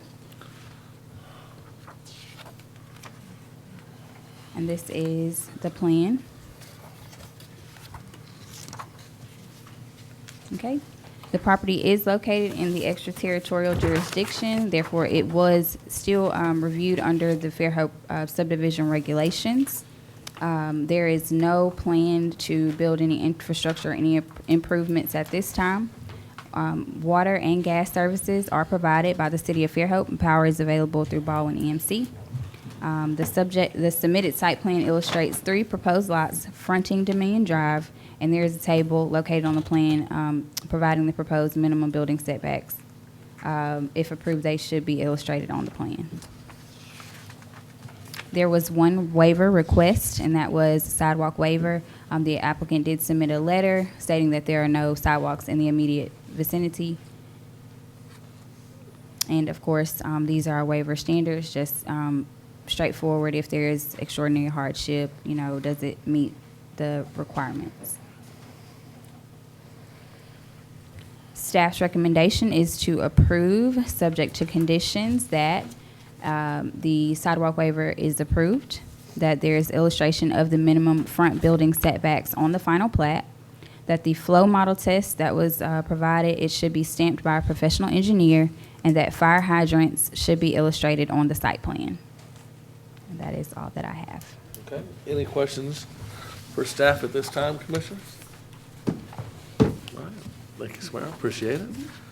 Does anybody wish to make a presentation on behalf of the developer? Yes, ma'am. Okay, we'll see if the developer wishes to make a presentation first, and I'll open the public hearing in just one moment. Is anybody here on behalf of the developer? Yes, sir.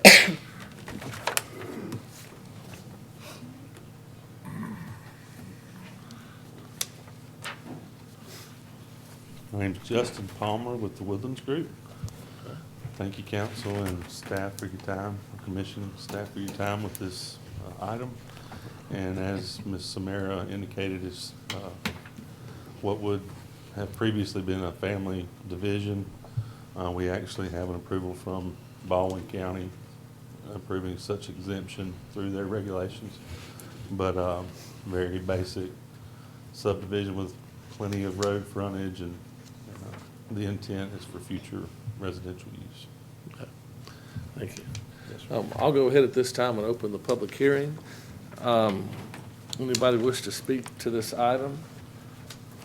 This is 20.06. I don't have anybody's name down, but if you'll just come on up and state your name and your address for the record, please, ma'am. My name is Daphne Morse Crocker. I live at 12538 Dominion Drive. This property faces right across the street from me. You can look back in the history of my house on Dominion Drive, and you can see how many times it's been flooded, because when the development was first put in, drainage was not put in accurately. This property faces right across the street from me. When there's a big storm, there's a drain pipe. It flows right into across the street to the drain pipe into the ditch right by my house. My house is flooded all of the time. We have done everything we can to prevent the flooding, and that property across the street from me floods, and it comes over into my property, plus all the houses down the street flood. And I feel like that the more you cover ground with concrete, the worse the drainage problem will be. I feel like that if these houses are built, they need to have adequate drainage for my property and everybody else along Dominion Drive, because they're all flooded too. The house next to me is a Victorian style house, and the water has actually come up to her door.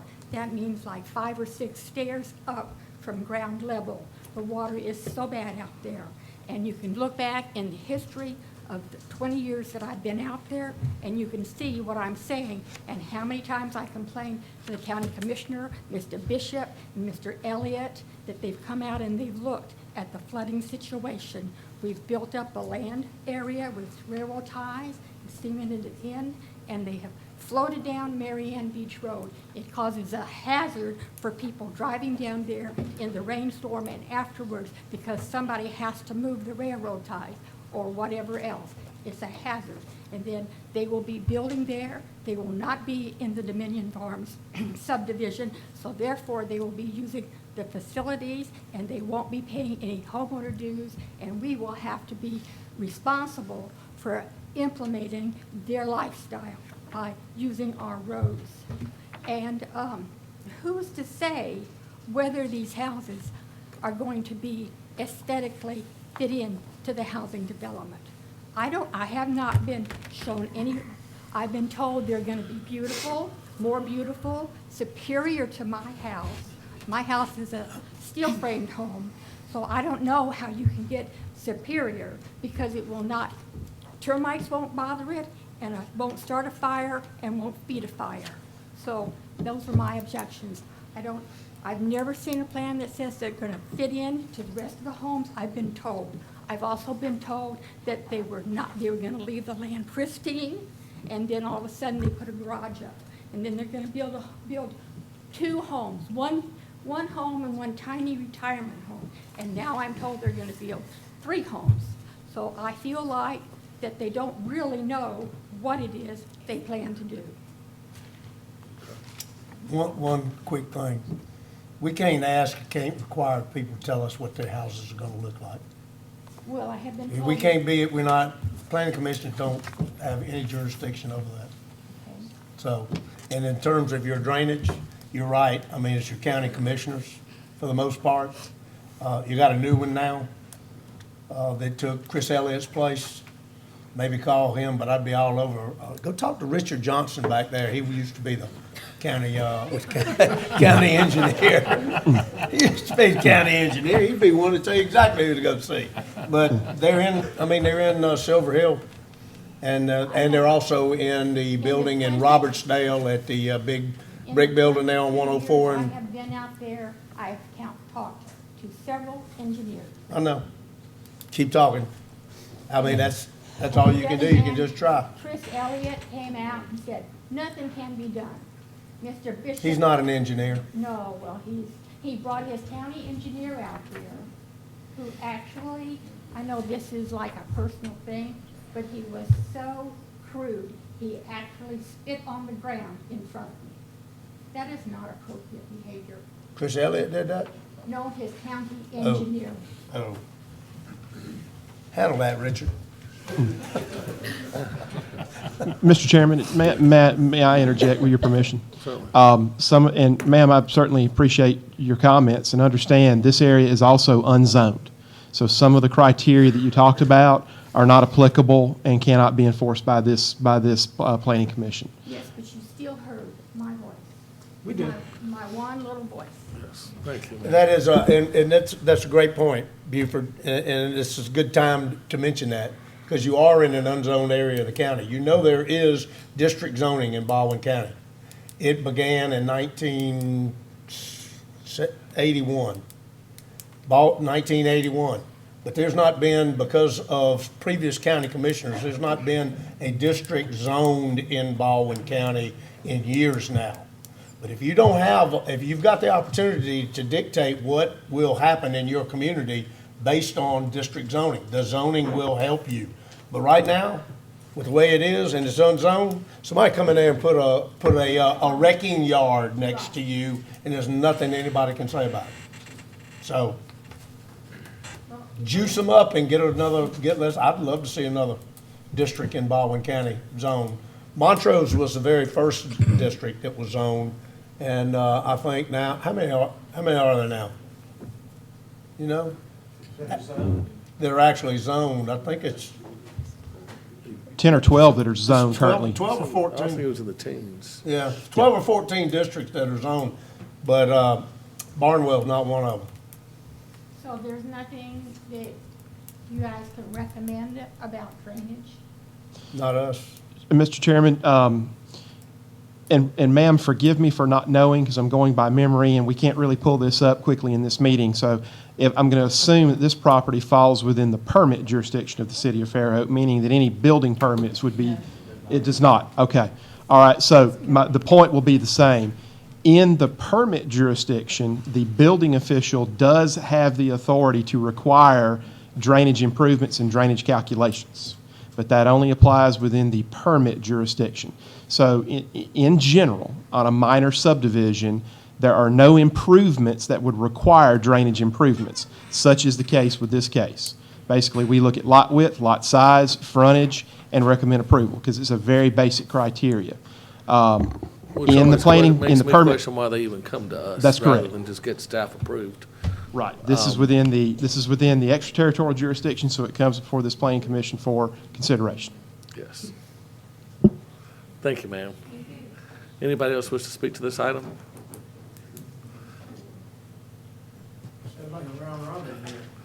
Yes, sir. Good evening. My name is Charlie Crocker. That, of course, was my wife. We live across the street from this proposed minor subdivision.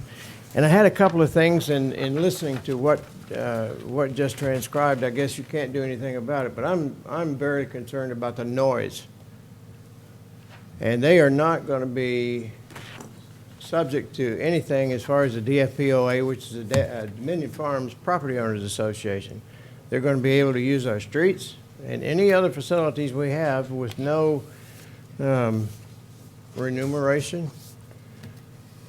They are not going to have to pay any kind of dues, and ours are $800 a year, and yet they're still going to be able to use our facilities without putting up any money at all. I understand now that there's nothing you guys can do, pardon the expression, about the drainage issue, but it's a big problem to us, and this is going to impact it. Thank you very much. Thank you, sir. Anybody else wish to speak to this item?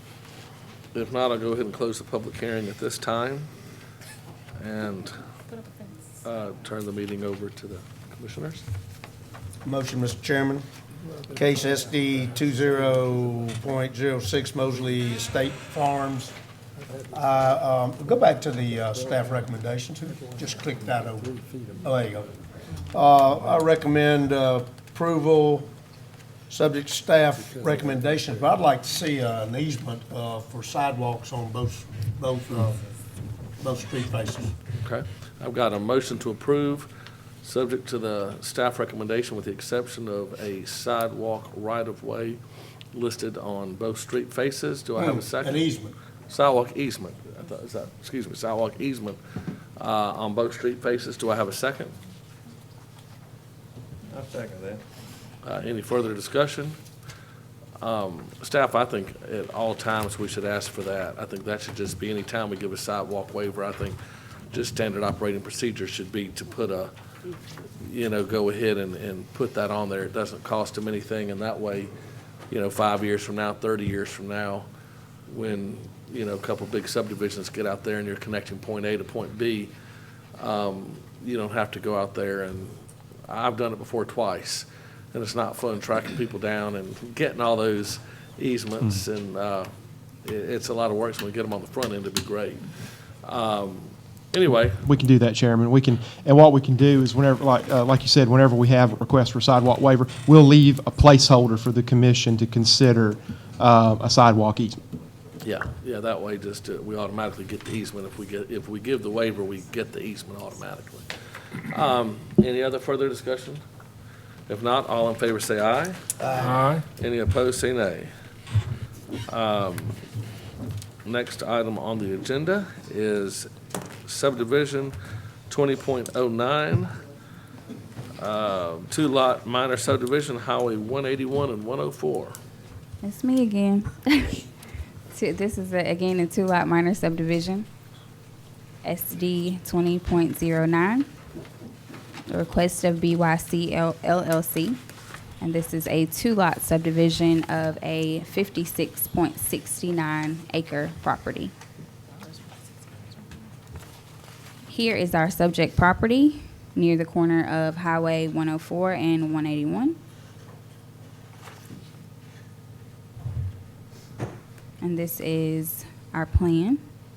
As you can see, there is an existing residential building here on Lot 1.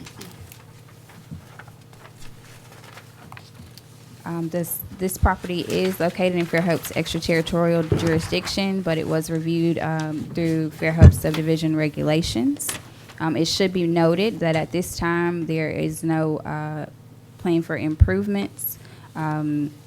Also, water, sewer, and gas will be provided by the City of Fairhope. Power is provided by Riviera Utilities, and AT&T will supply services. The preliminary plat illustrates a two-lot subdivision. There's an existing building on Lot 1. A 60-foot minimum building setback is illustrated along Highway 104, and a 50-foot minimum building setback is illustrated along Highway 181. 15-foot drainage easement and utilities easements, as well as a 20-foot easement, ingress and egress easement is illustrated as well. There have been 3 waiver requests, one for sidewalks, the second is for flow model data, and the third is for wetlands delineation, all of which they're requesting for the waiver until the time of development. Again, these are our waiver standards. Staff recommends approval with conditions, and they are the approval of the sidewalk waiver request, the approval of the flow model data request, and the approval of wetlands delineation and wetlands buffer request, and that is again until the time of development.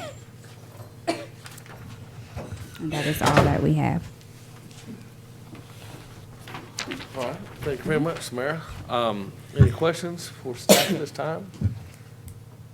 If not, I'll go ahead and open the public hearing. Again, this is a subdivision request, and so. I'm sorry, I had one question for staff. Yes, sir. You said the waivers are up until the subdivisions, the two, I'm assuming this could go into two subdivisions. And once they're developed or asked for development, that's when the waivers, that's when they will be requested to put these three back in? That's correct. Okay. This is basically, you know, a lot of times we'll do a subdivision and somebody will come back again and everybody acts surprised that they came back again. But I'll tell you, this is basically dividing Mrs. Cordy's house Right. from the corner of the property. And I think there's a plan about to go to the county for the corner property, and they're just breaking those two out. You know, for consistency, I mean, I don't see any issue with, you know, on the waivers, they make total common sense because, you know, this other one's going to be coming pretty quickly. But on the other hand, for consistency, do we want to require a sidewalk, you know, easement just to say that we do that consistently? I don't know. Because on these, you know, you never know. Economy drops and this thing's subdivided on farm for another 10 years. Otherwise, you know, you might have bulldozers out there in, you know, 10 months. But this is a public hearing. I do have one name listed, Moore. It looks like the first name. I can't quite read the last name. Oh.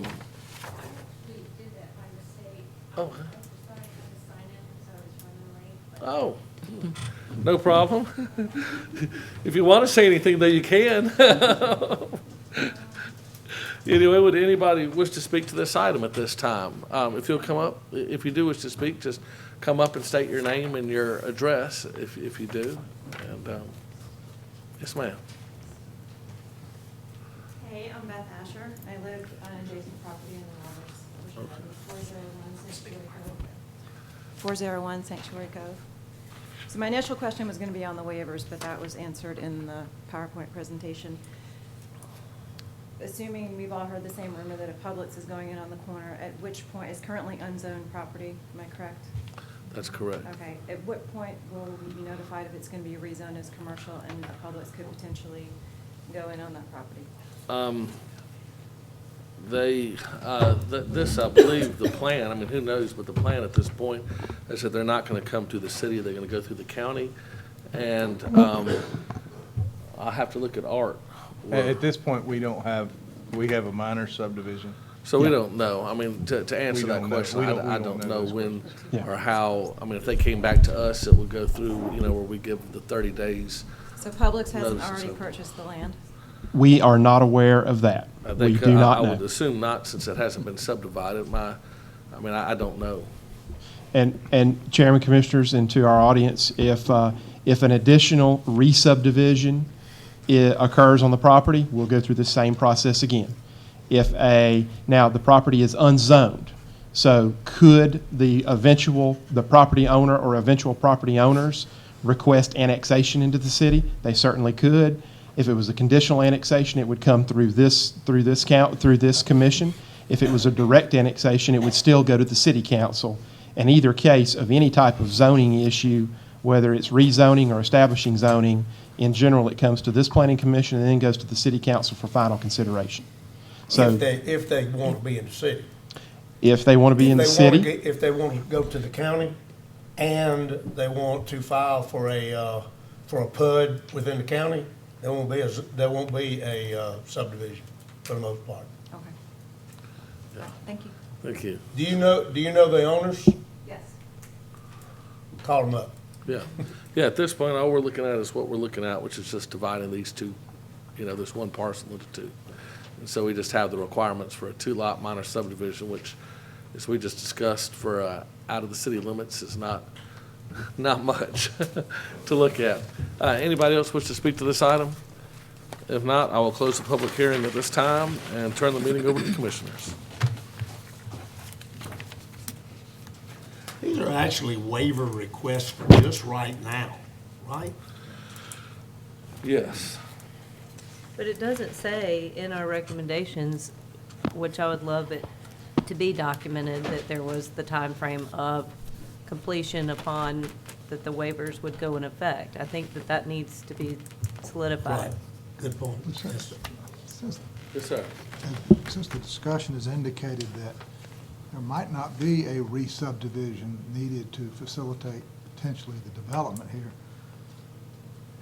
if the commission's pleasure is to grant these waivers, the requirement that sidewalks and these other things be done probably should be stated on this plat to be accomplished at the time of re-subdivision or any building development. That's a very, very good point. Say it again, Kim. That the subject matters, that these The three quote waivers. three subjects of the waivers, those requirements of our regulations will be satisfied at the time of any future re-subdivision or any building development. Yeah, what he said. There you go. Can our attorney make a motion for us? All right, that's a very good point. I appreciate that, Ken. Mr. Chairman, would that be reflected in the minutes? Yes. Ken's comments? Yes. And if it's the pleasure of the commission to include that, it'll be on the plat. It'll actually be on the recorded plat for the property. Okay. All right, any further questions? If not, I'll entertain a motion. I have one more question. Remind me what our sunset clause is on that completion of development. This is a minor subdivision. That doesn't apply at this time. We do not know what future development is coming, one that possibly could have a sunset clause, but right now, all we have before us is a two-lot minor subdivision. So these items being added on the plat, there would be no sunset clause, basically just stay. That's right. They would be perpetual for however long that plat is in effect. All right, motion?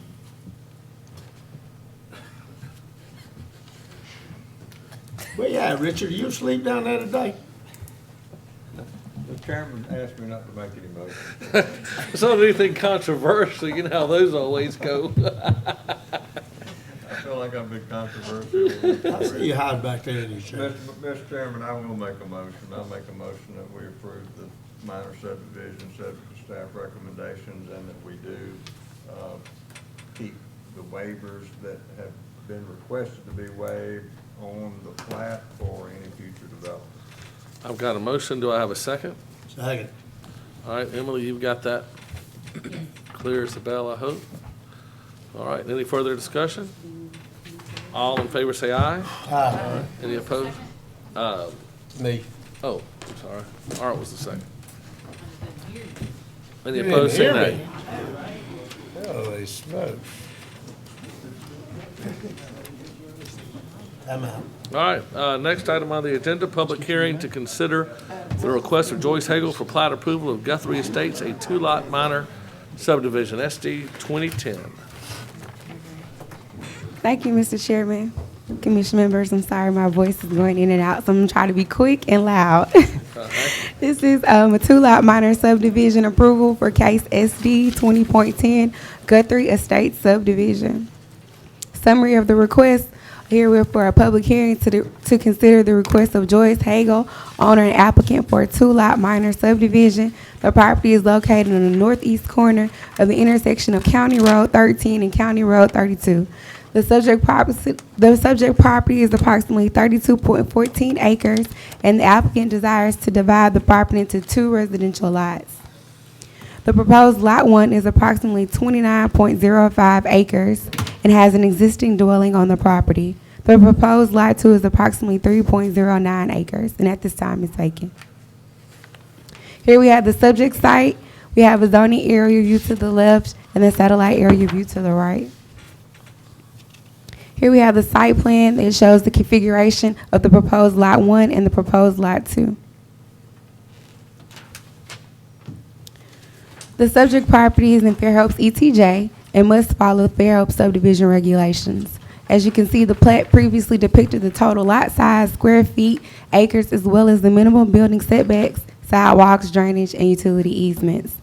It should, however, be pointed out that the labeling of the 15-foot drainage and utility easement meet the minimum requirements. However, the actual distance measured was 10 feet. The plat should be revised to reflect the actual distance measured at the 15 feet. The proposed subdivision does not include the building of any infrastructure or improvements at this time, thus no traffic study was triggered. Water and gas services will be provided by the City of Fairhope.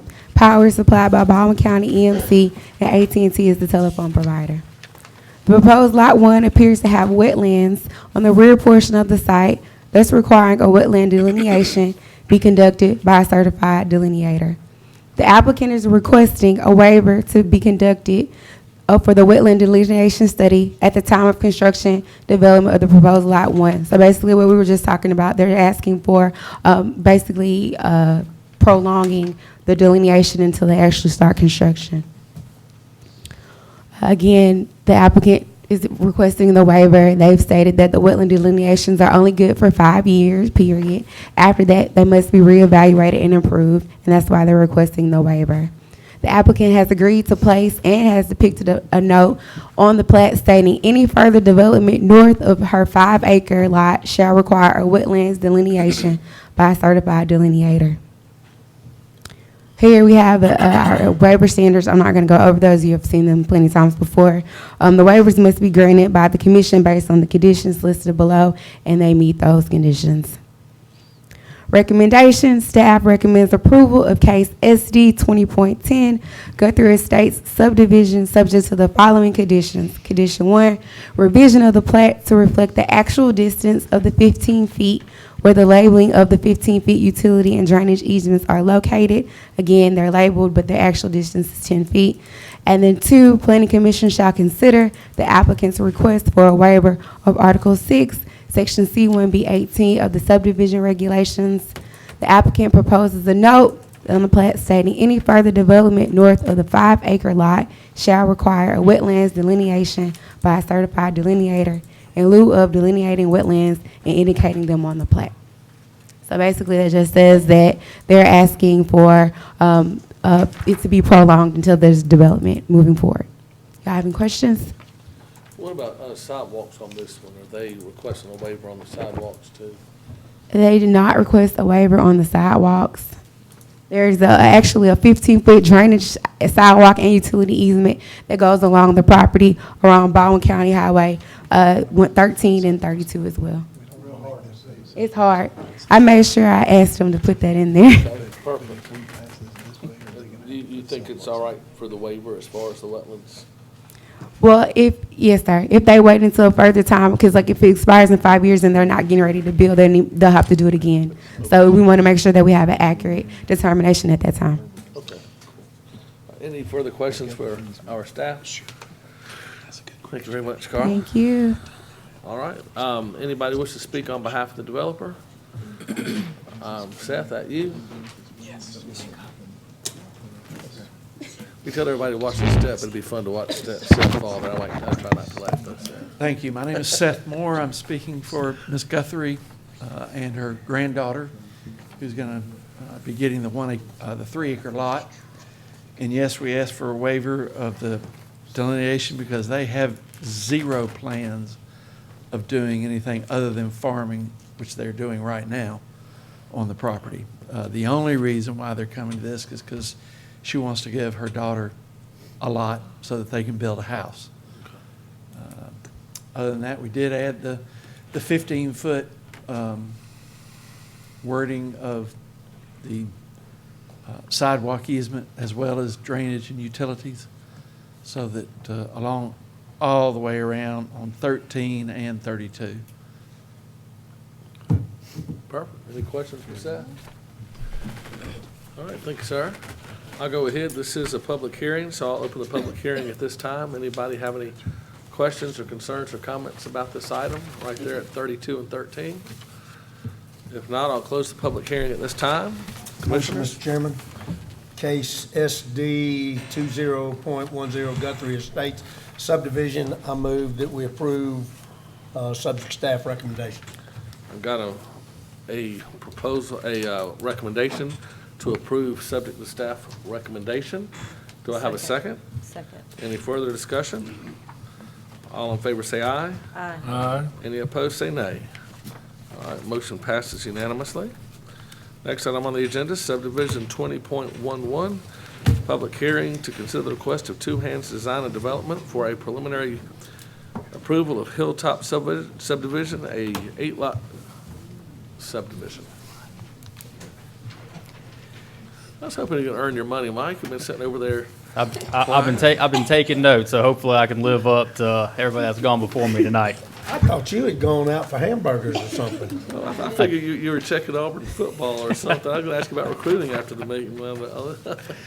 No, they wouldn't let me get away that easy tonight. What we do have, as mentioned, is Hilltop Phase 2 public hearing under the request of J Consulting on behalf of Two Hands Design and Development LLC, who's the owner and applicant for this preliminary plat approval. It's an 8-lot major subdivision. The property is located on the north side of Hilltop Phase 1. Subject property is approximately 4.7 acres with an average lot size of just under 17,000 square feet.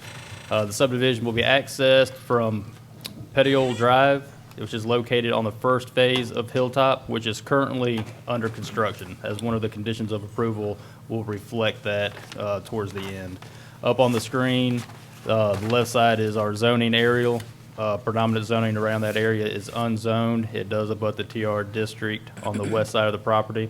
On the right side of the screen is the aerial view showing that the property right now is currently wooded. Site data table is listed up there. It is an unzoned Baldwin County. It'll have a front and rear setbacks of 30 feet with a side setback of 10 feet.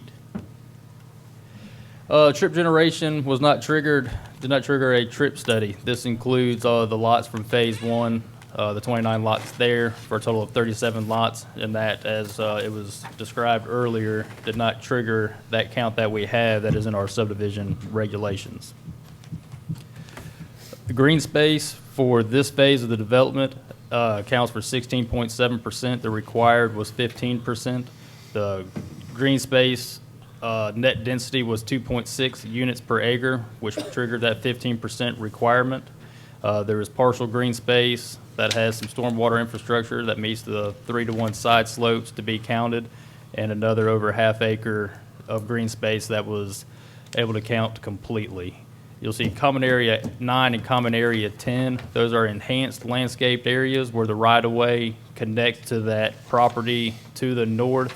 As we'd mentioned in a previous case and discussion, that connectivity or future connectivity is what helps with some of those traffic problems that would allow for a possible future connection to Twin Beach Road if the property to the north was ever developed. There is an option there for this connection. Paul Merchant, the City of Fairhope's horticulturalist, has approved the landscaping plan. There were 9 separate LID techniques that are utilized on the site that will provide an 80% or more of the TSS removal.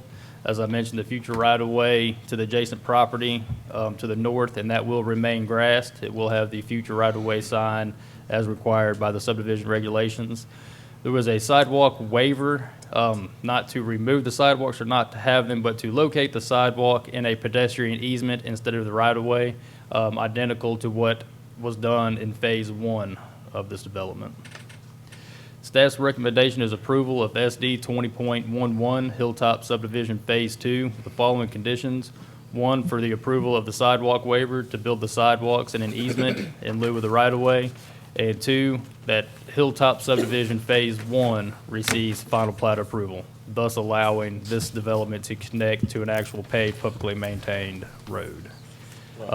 Be happy to answer any questions per staff. And Mr. Trey Jenwright is here with J Consulting on behalf of the engineer and applicant. Any questions for staff at this time?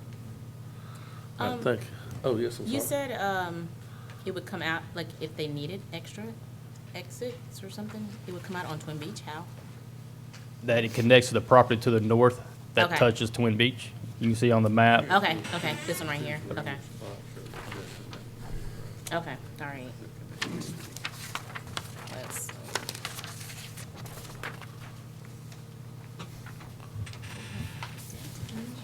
All right, thank you.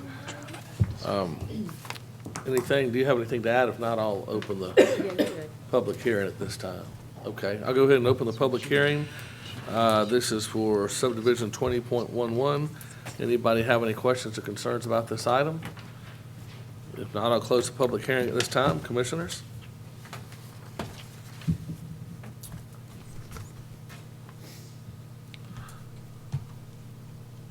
I'll make a motion to, with staff's approval for SD 2011, to accept with staff's recommendations.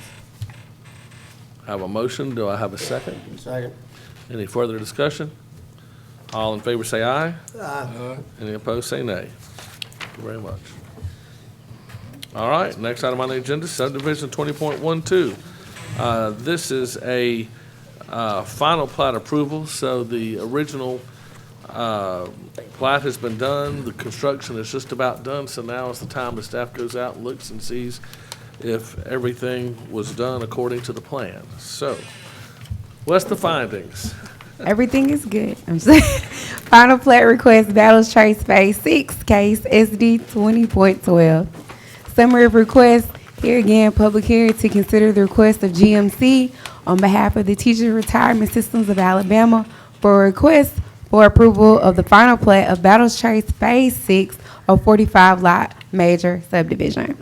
The subject property is located on the west side of South Section Street, south of Twin Beach Road. The subject property consists of approximately 25.97 total acres. The smallest lot is 0.18 acres, and then the largest lot is 0.44 acres. Again, we have an aerial map to the left and a zoning map to the right. Here is the site plan, overall phase 6. And it looks just like looks just like this. Review criteria. We have 5 different criteria. It meets all of the 5 requirements, and staff's recommendations are as follows. Staff recommends approval of case SD 20.12, Battle Trace Phase 6, a final plat, contingent upon satisfaction of the following conditions preceding application of the signatures to the final plat. 1, to include the engineer's stamp adjacent to the engineer's certificate on the plat to be recorded. 2, Article 4, Section D1B, submit a copy of the updated stormwater operations and maintenance plan and agreement. The drainage system for Phase 6 will be interrogated into the existing phases and thus interrogated into the existing O&M plan and agreement. As a result, the O&M plan and agreement must be revised and re-recorded to reflect the inclusion of the Phase 6 stormwater system. Again, Article 5, Section D3F provides a copy of the paid invoice to Riviera Utilities for the add to construct costs of street lights in Phase 6.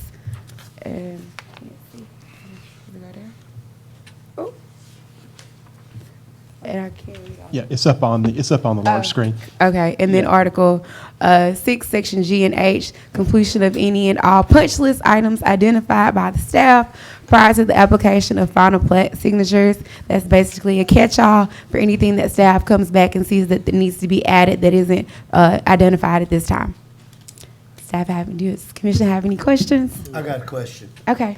The common area that is identified kind of diagonally from the northeast sort of down toward the southwest, it's 1.42 acres. According to what I see on the aerial photograph, there seems to be a hardwood drain that runs along that particular line. Is that common area inside that hardwood drain? Is it in the wetland? I will have to defer to Buford. Back up. Go back to the photograph. Okay. All right, you see where the arrow, where it says subject property pin points? That's a hardwood bottom that runs down diagonally through that piece of property. If you follow it on up across Section Street, it also is on the other side of Section Street. You see it? You're saying subject property pin 20948, right? You see the arrow pointing that says subject property pin 20948? Yes. You see where it points? That's a hardwood bottom right there. And the question Commissioners, I've got is common area in the hardwood bottom, in the wetland. Commissioners, and I'm going to tell you here that that was addressed at preliminary plat. But I don't remember that because it's hard for me to remember my name from yesterday. We did address it at preliminary plat, and Commissioners, this is one that Nancy Milford reviewed before she retired. I do not remember the discussion on that, but I do know it was addressed and reflected in the preliminary plat, so we wouldn't, when we have a final plat, it reflects what's, the improvements that are installed that were approved by preliminary. The question I've got, but and it very well may be that the common area, you can't tell because this plat is not reflected on the aerial photograph, but it may be that the common area is running parallel but outside of that wetland area. And that everything else to the west that's not in this particular development may be part of that, wetland, but I would just encourage you to look at that because if that common area is in the wetland, it's not a, I know what it is. I know what it is. We'll have the engineer come up in just a second. And Yeah, there we go. Because what I can tell you, Commissioners, is that even if it's not a jurisdictional wetland, even if it's simply an isolated wetland, the subdivision regulations require a buffer for that. And Carla, if you can move ahead one more slide. I don't know if we can see it here, because if there was one in place, it would have been delineated and placed on the plat, and would have been done at preliminary plat. Maybe. Okay. Well, if it wasn't, it's too late now. So. Well, I understand, but I'm just trying to make a point here that. Let's get the engineer up and It's not reflected. Who's the engineer? And Mr. Chairman, Tim Lawley is here. He can answer that better than we can. Tim Bob. Wait on up, baby. The water ain't deep. All right. Thank you, Carla. Thank you, Carla. Good evening, Planning Commission. Tim Lawley, GMC. To answer your question, Art, you are correct. There is a hardwood bottom running through there. It is a upland drain. We actually met with the Corps on site, and it is not a wetland of any sorts. The center of that, the west edge of that common area kind of runs down the center where that draw would be. So to answer your question the best I can without getting in the drawing, the west side of that common area would be part of the drain. The east side of that common area would be up on the slope. You're saying it's. But there are no wetlands. You called it a hardwood bottom. You call it a hardwood hollow. A hollow is not a wetland. Well, there you go. Doesn't have emergent vegetation or. That's right. Or hydric soils. That is correct. Doesn't have hydric soils. It does not have hydric soils. Okay, that's all I need. Yes, sir. You did good. Thank you. Any other questions for the developer while he's up here? Forester versus engineer. Oh, my. All right. If not, I'll go ahead and. Lee, I do have one other thing I would like yes, to sir. add. Oh, sorry. We are fine with all the contingency items, other than I would like to ask that item number 3 be removed, as street lighting is not required in the TR district. So we do intend to put lights out there, but we typically don't have to, for this development, provide the invoice, because lighting is not required at all in the TR district. And Carla, what are the lights there? What is the condition? Is it, It is,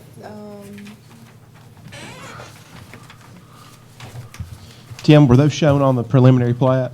Did we have any lighting shown on when we went through, when we went through preliminary plat approval, was it put into the preliminary plat? Do you remember? I can't remember answering that question Okay. at this point in time. And I'll be happy to work on that with you. I just don't want to hold up getting the final plat signed for a light invoice. Commissioners, that's typically is not correct, and required. that is correct in the TR district. That is correct in the TR district. They're not obligated to install that. That is a pretty standard comment we have on a lot of subdivisions, and so it's possible that someone helping Carla wrote this got a little carried away. So if it's the pleasure of the commission to remove that condition of approval, they're certainly welcome to do so. And like I said, the only reason I'm asking, Thank you, Buford. I'm not sure what the exact status of it is, and I just don't want it to hold up there will be lights in the subdivision. okay. Down lights, attractive, not creating light pollution, et cetera, for sure. All right. Do y'all do vapor lights anymore? I mean, it's just I'll be honest, we just do whatever the standard Riviera lights are. They do the decorative poles, I think they're 14 or 15-foot poles. I'm not sure what the actual type of bulb is that goes in there, if that's what you're asking. Is it Fairhope just been doing them all downtown that is pretty much all downlighted light now? Is that right? Requirements for downlighting and Fairhope. Yeah, okay. All right, thank you, Tim. All right, thank you. I'll go ahead and open the public hearing at this time. Does anybody wish to speak to this item? If not, I'll close the public hearing. Commissioners? Motion, Mr. Chairman, case SD 20.12 Battles Trace Phase 6. I move that we approve subject staff recommendations. Got a motion? And removing number 3. And removing number 3. Okay. Thank you very much, Emily. A motion to approve subject to staff recommendation minus the lighting item. Do I have a second? Second. Any further discussion? Just one thing. Yes, ma'am.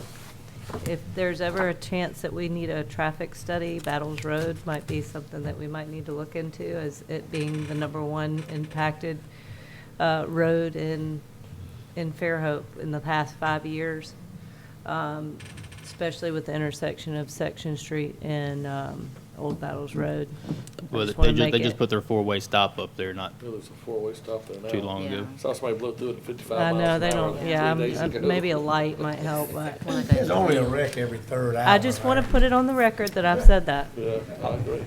I just would like to note, we have submitted the preliminary plans for Phase 7, and along with that submittal was a traffic study that took into account the nodal intersections around there and the effect the total development will have on it. Thank you. Thank you, Tim. I've got a motion and a second. No further. All in favor say aye. Aye. Any opposed, say nay. All right, next item on the agenda, subdivision 20.13, public hearing to consider the request of Highlands at Fairhope Village LLC for a preliminary and final plat approval of the Highlands at Fairhope Village subdivision, a 24-lot subdivision. The property is approximately 7.34 acres and is located on the north side of Flat Creek Avenue behind Publix. Buford. Chairman, Commissioners, this is actually a fairly simple a simple request and a fairly simple recommendation, but it's going to take a little bit of explanation. Famous last words. So please bear with me here.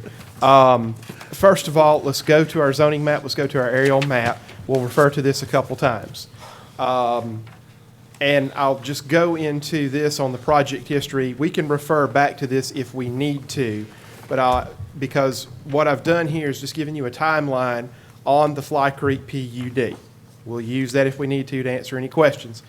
The case number that is before you today requests creation of lots underneath the townhomes that were approved via multiple occupancy project about 10 months ago. That case number was SD 19.03. So 55 units on Lot 6E, 22 units on Lot 6A. We'll explain that here in just a moment. That was a multiple occupancy project for the townhomes that are contemplated by the Fly Creek PUD. The specific explanation is at the top of this slide. And to zoom in here a bit, if you'll notice, if you look at the property right here, Lot 6E, that MOP approved 55 townhome units. Lot 6A, which is immediately north of Cordy Ridge Road, that approved 22 townhome units.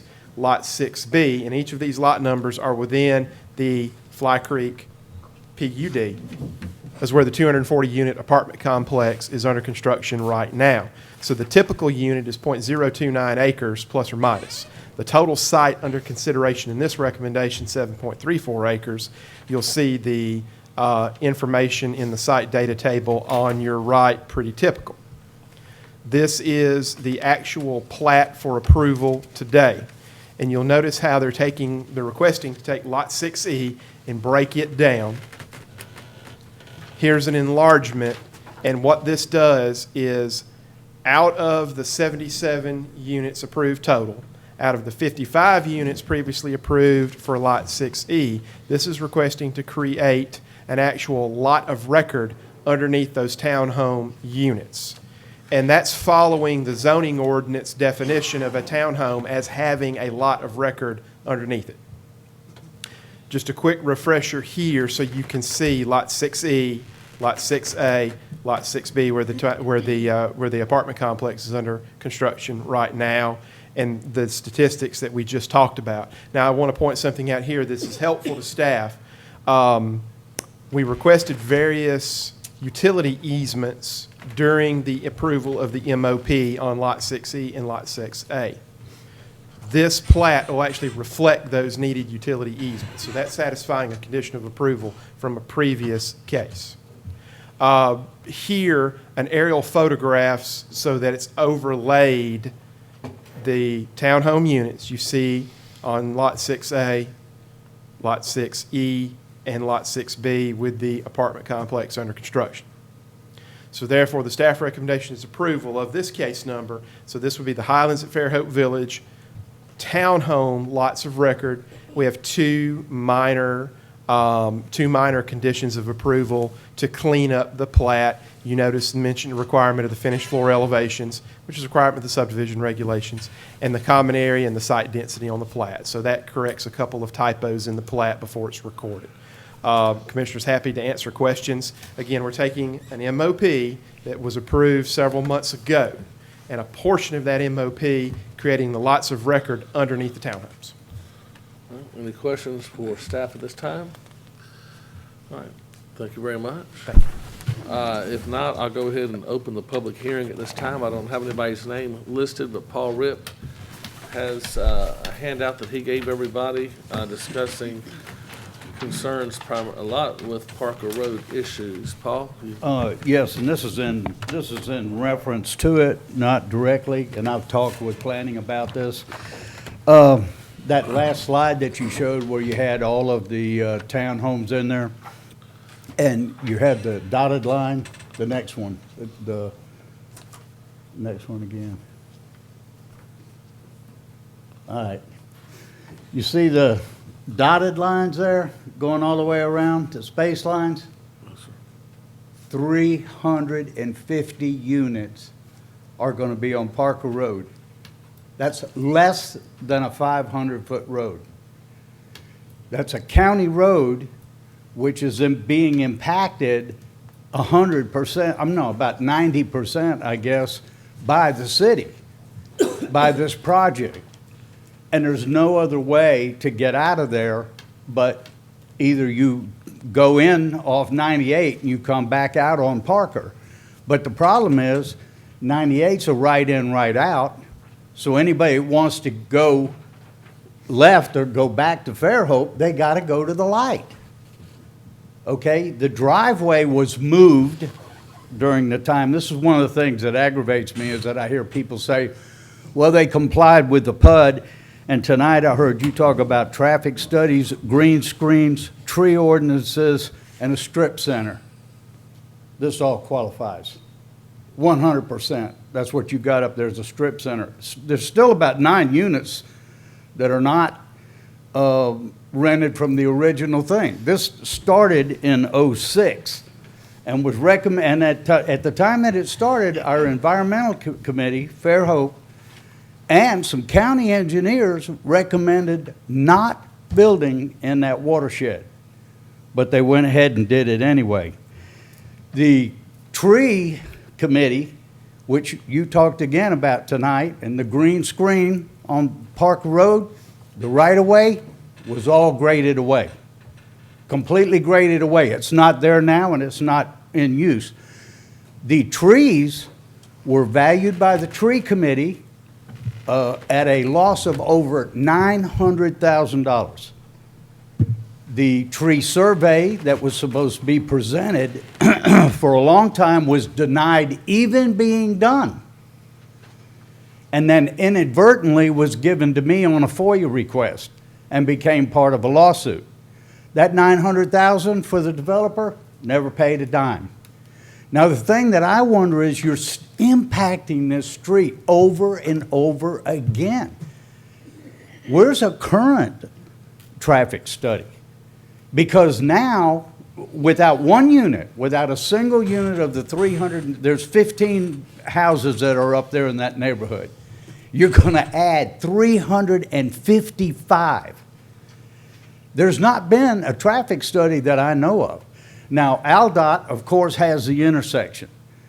And they have been working on that intersection continuously for the last 10 years. Even when Chief Press was here, he complained about that intersection all the time. They've made changes now that some complain have made it even worse. But you see traffic 2 or 3 times a day that will be from Parker Road to 104 side by side, backed all the way up.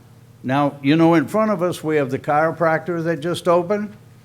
We have the school that's down the street, and then we have Mr. Barnhill, who's just been approved for 48 units at the bottom part of Parker, which is directly across from the Publix entrance. So you got a real nightmare going on over there. We've tried to talk to the county and the city. The position, so to speak, is that AlDOT takes care of the intersection. The county hasn't done anything. There has been no mitigation to the Parker Road since Publix was built. So how long do we have to wait before they do anything on Parker Road? Now, what I don't want to see is them get a CO for a portion of the project. I'm talking about the apartments now, not the townhomes, but a portion of the apartments get a CO and it open up. If they do, here's what's going to happen. They're going to cut through the parking lot to go to Parker Road because they can't come around to Parker Road the other way. They're already doing that without a single car. This is just the workers, okay?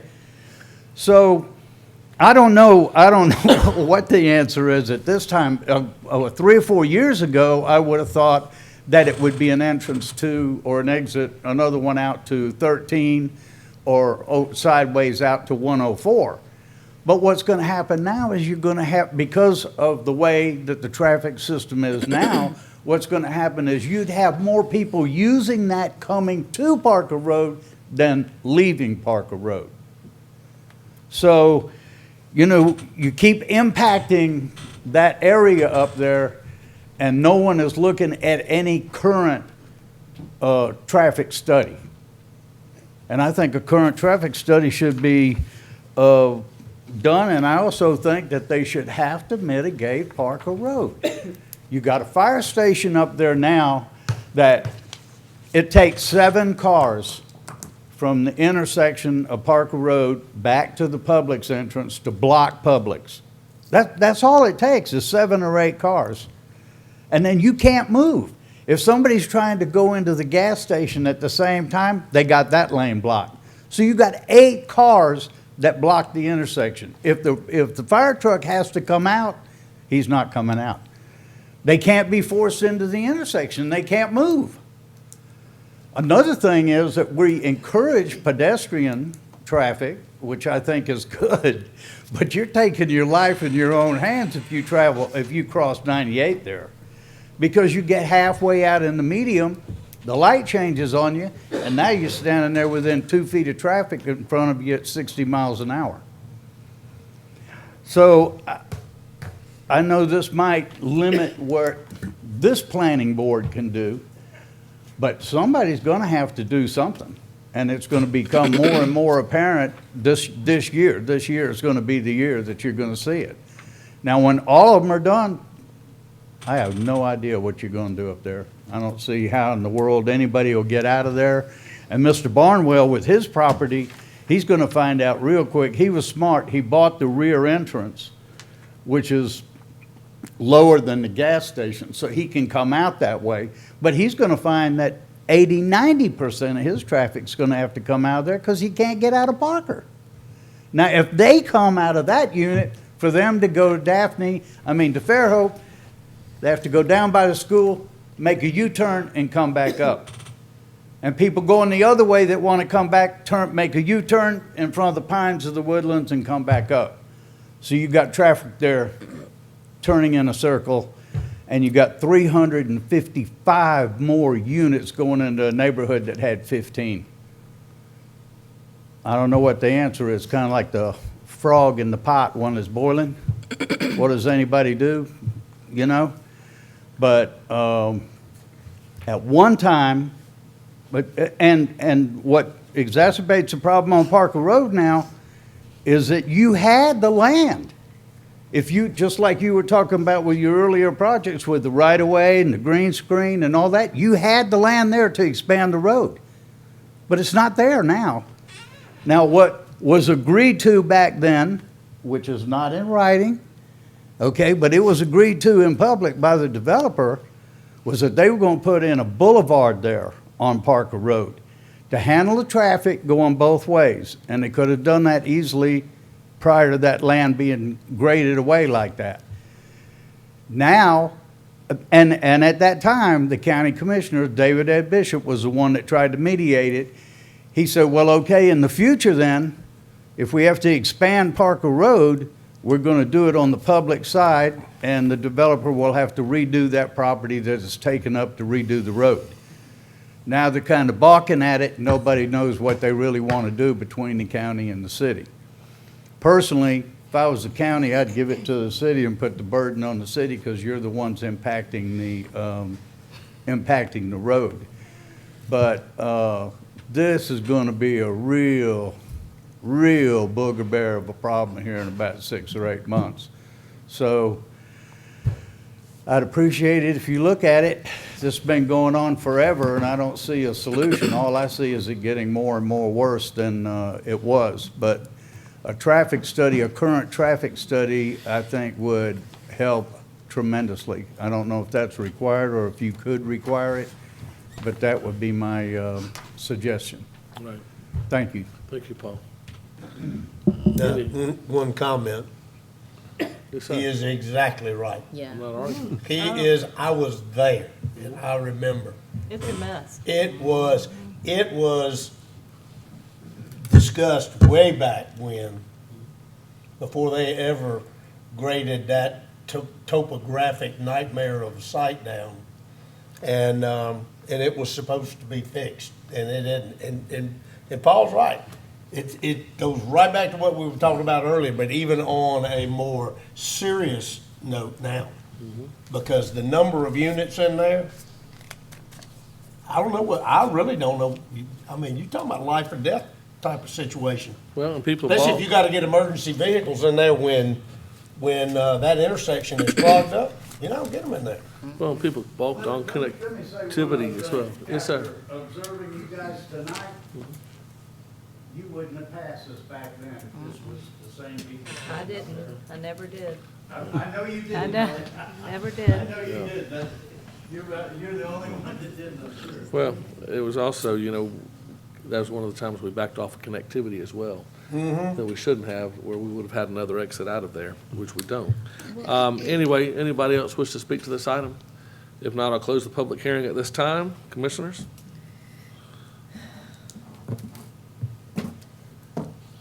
I got a,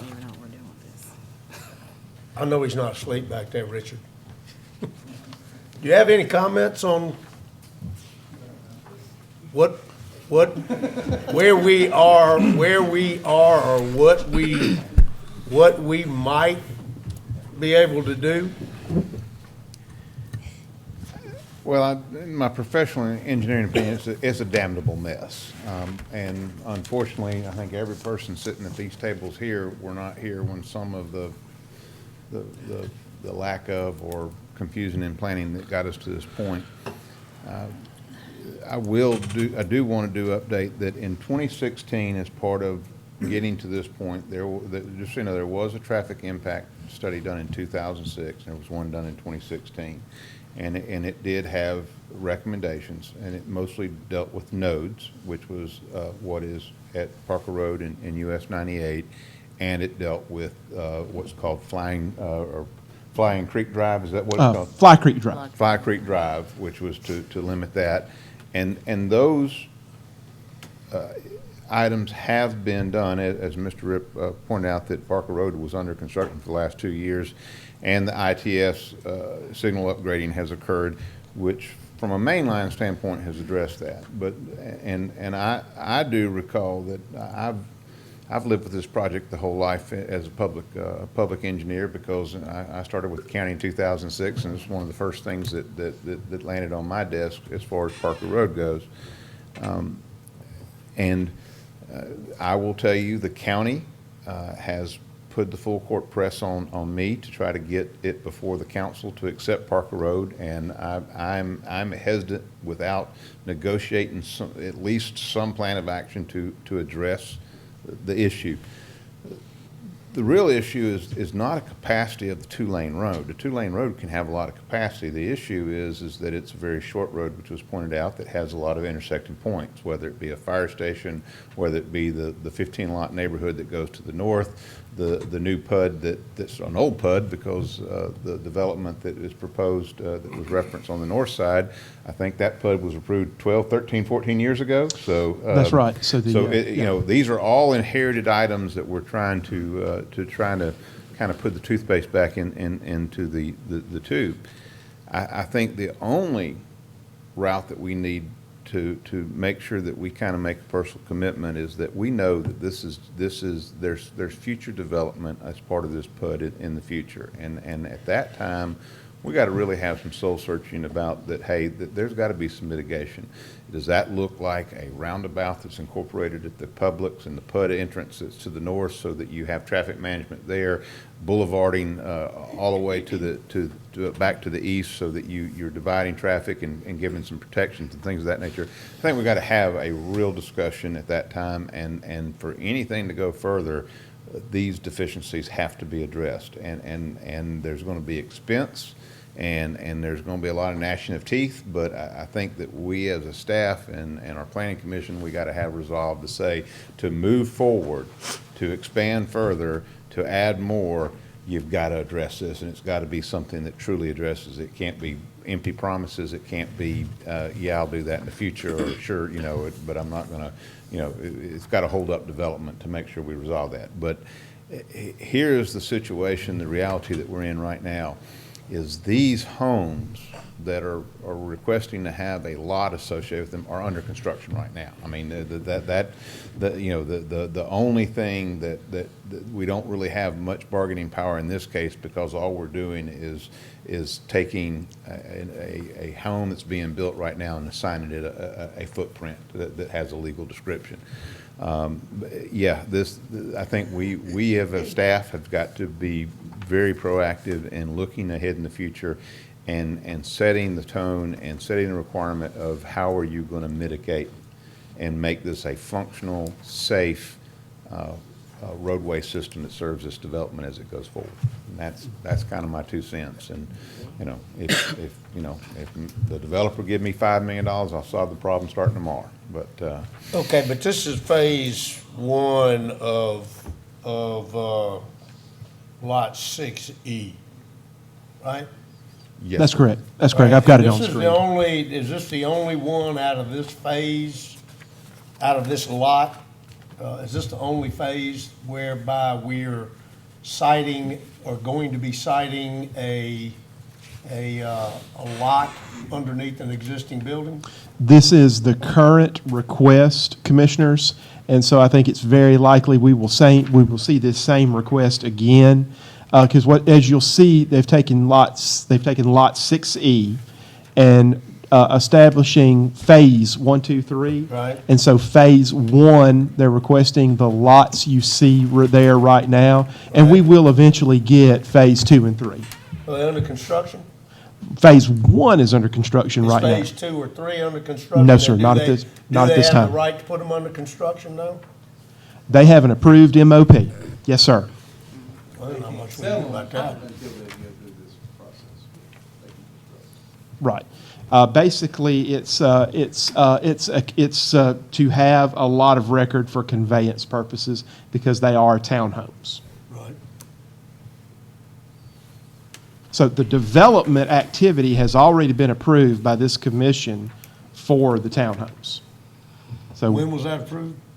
that was, bear with me, Commissioner, let me see if I've got it in my notes. 2016? No, sir. No, sir. Case number SD 19.03, which is the MOP, on top of what we're talking about here. That was approved in 2019. I'm thinking, if I remember correctly, probably in March of 19. Yeah. January. Yeah. Thank you. Thank you. Hey, Richard, before you leave, what's the strategy of getting the Park Road extended to 13? Is there any kind of, I mean, I thought we crossed one creek, right? And don't hold me this to me, but I think somewhere in my history of this case, I have seen conceptual drawings that contemplated that eventually, as the development developed to the east, that its goal was to connect 13. Do you recall seeing such as well, Buford? And thank you, Richard. That's a great point, and Richard Peterson too. Commissioners, let me answer that question. If you look at the drawing on screen right now, if you look at the parcel that contains the north arrow, you'll notice that is also shaded as a PUD. We do not have any design on the 500 lot subdivision that will go in there. We don't have that yet, don't know when it's coming, but it's part of this same PUD. In one of the old folders dating back to 2006, it did show, if I remember correctly, a road eventually making its way to County Road 13. But please don't hold me to that. And again, none of that has been designed, none of that has been shown to us, and we don't know a timeline for when it comes. If I could interject, the actual property that is part of the overall PUD does not actually even reach County Road 13. A long way to County Road 13 Yeah. So- anyway. and so- And it goes across primary drainage area of Fly Correct. Creek. Correct. So, and Emily, correct me if I'm wrong, if I'm remembering incorrectly, there's an adjacent piece of property to this on its east side that could possibly be developed to connect to County Road 13. But the what you see on screen right there still has not been submitted for any kind of development activity. We've got the same situation with the Rock Creek, Sandy Ford, and all that area that, at one point we said we, wouldn't allow any of that added on until it punched out to 13. And Commissioners, We'll have a water issue back there without a doubt. And Commissioners, one additional quick comment while Richard is still at the podium. I listed it up here. I won't read it, I promise. But, this PUD was approved in 2006. It was amended in 2016. That amendment is what allows the 240 apartments and the 90 townhomes, 77 of which have an approved MOP. The traffic study that was given to us when we considered the 240 unit apartment MOP states that the improvements to the intersection of Parker Road and Highway 181 are sufficient, combined with the improvements made to Fly Creek Avenue in its intersection with Highway 98, as well as Parker and Highway 98, are adequate for the entire PUD, including the 500 additional lots. That's what the traffic engineer put in his report, and he put his engineer stamp on it. Who did the Yeah, traffic he should study? not be an engineer. Neil Schaefer. Wow. So really, the capacity of Parker Road with maybe a left turn lane going south on Greeno, a straight lane going straight on Parker, and then a right turn lane, and then 2 lanes coming back the other way. So you got a turn lane into Publix and then a straight lane going back to this. That's probably the best thing we could get right there. Well, and I think you've got to manage the intersections between Yeah, it's Greeno and Highland or whatever. Yeah, the- don't block the box, right? Isn't that the don't block the box? That's right. I mean, a mini roundabout so that you're not queuing and not causing blockages or something like that. I mean, But still, if it's stacked up to that point, the mini roundabout's gonna be stacked up with it, Yeah. right? theoretically, yes. I mean, Well, could you open Fly Creek? Is Fly Creek going to be open, the lower level below Publix? yeah, and I do not know where our chief building official stands on this. I know there has been an interest in a rolling CO, meaning if they complete the westernmost apartment building, they wanted to open it up and it would only have access via the Fly Creek Road, which is on the south side of the Publix development. But what's going to happen there is when you come out of that Fly Creek, you're only allowed to make a right-hand turn. That's right. Either you're going down and Yep. doing a Michigan left turn and doing a U-turn to come back Yep. to go the direction that you want to go. or you're, as he said, you're gonna meander through the parking lot, which is a terrible meander. could And you- it's but- well designed in the sense is you can't straight through, you have to Yeah. move and go around, But I so- mean, could you block that so so that no traffic can go up that hill into the Publix parking lot? And so you're literally making it like a horseshoe. You're taking Parker to go in, and you can either use Parker to exit that subdivision, or you could use the Fly Creek to exit the subdivision and go to the right when you leave, and then you just have to go up to the hill to, I mean, either way, it's gonna be wonky.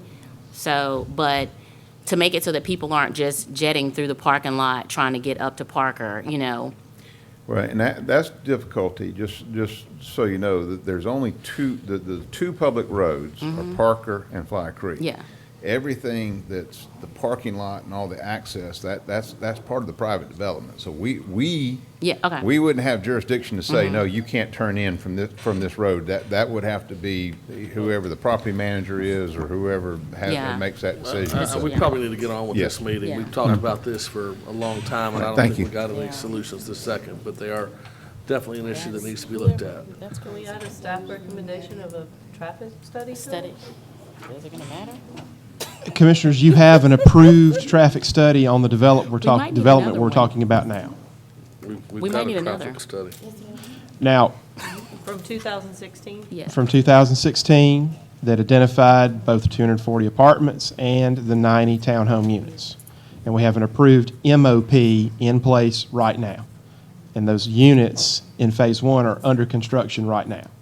This, what we're considering today, creates lots of records as a instrument of conveyance of those units. So you're saying it checks all the boxes, say yes, and go? That's correct.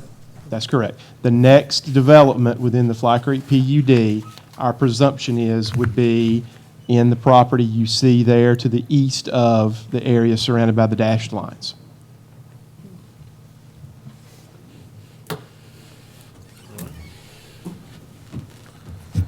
All right, Commissioners, I'll entertain a motion.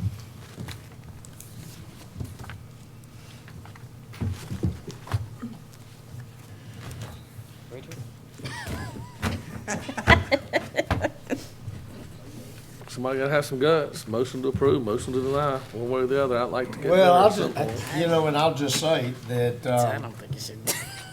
with the MOP already in place and what has already been approved, I mean, I don't see any alternative but to do what has to be done. So I'd make a motion to approve SD 20.13, the Highlands at Fairhope Village subdivision, Phase 1, subject to staff recommendation. I've got a motion to approve. Do I have a second? A second. Any further discussion? All in favor say aye. Aye. Any opposed say nay. Nay. Nay. So we do a roll call. Ayes, please put your hands up. Emily, can you count? And nays, put your hands up. Is it 4-2? Is that correct? All right, motion passes 4-2. Hey, Buford, is there any opportunity at this juncture to modify anything that's already been approved? Yeah. Not meaning what we just approved, but in terms of future phases that are already theoretically approved with them, through the multiple occupancy? Let's talk about this after the meeting. That's I probably just an want that one answer. I think there's probably an off-the-record question, but, but go ahead. This is a We're elected PUD. as a planning commission. I've gone round and round about this over and over again, and you can say no, but you have to have a reason. Well, there's no doubt about it. You're appointed, but We have an approved PUD. But after you've already approved after we've already approved the PUD, Times change. It's been a long I time. think when the subdivision comes in, I think that would be the time to ask for a traffic study. well, I know, but we've already approved phases 1, 2, and 3, and they're doing 1 right now, and I the understand. question has to do with. All right. Well, and I'm Sorry. banking Iberia, I haven't had a problem yet, but on the other hand, we got a lot of issues, a lot of units coming up, so it'll be interesting to see. All right. It's gonna only be like County 13 and 64, right there where White Point is doing those apartments.